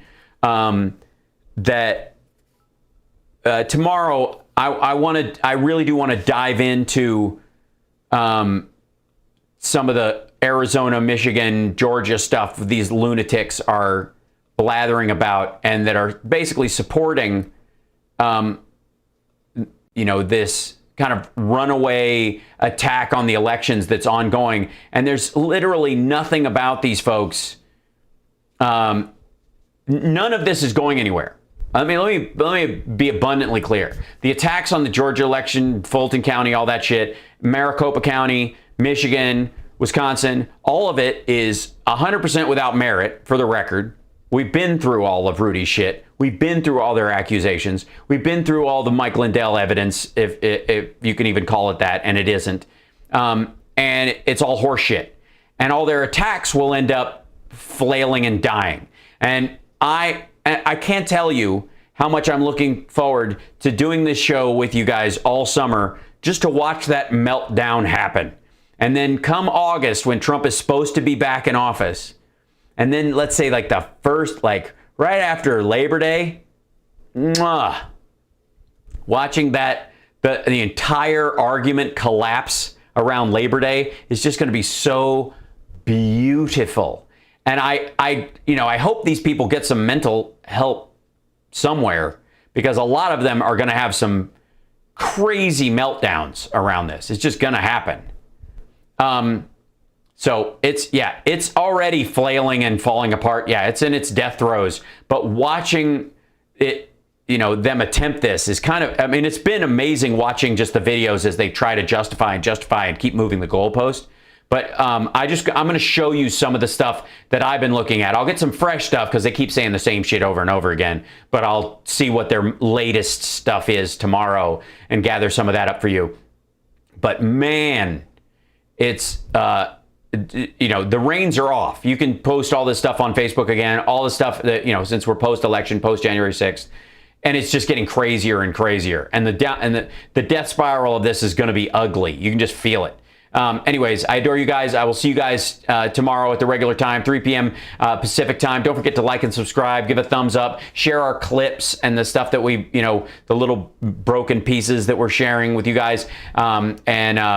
We've reached, we hit that 18,000 mark and on our YouTube channel, and it's actually now because there are a couple of numbers that once you hit them, it gets faster because you hit the algorithm and people start noticing. And then once we hit 20,000, that'll punch us up into where it's easier to get to 50 quicker. And once we hit 50, it's easier to get to 100 quicker. That's just how it works. It's it just stacks upon it because of the, algorithm as it works. So the more help you can give, the more love you can spread around. Thanks to Jeff Ninecow, and thanks to Crooks and Liars for sharing some of our vids, and thanks to Can't Stop Lying for helping slice these things together. It's just beautiful. And I will see you guys tomorrow. Okay, be well. Love you guys.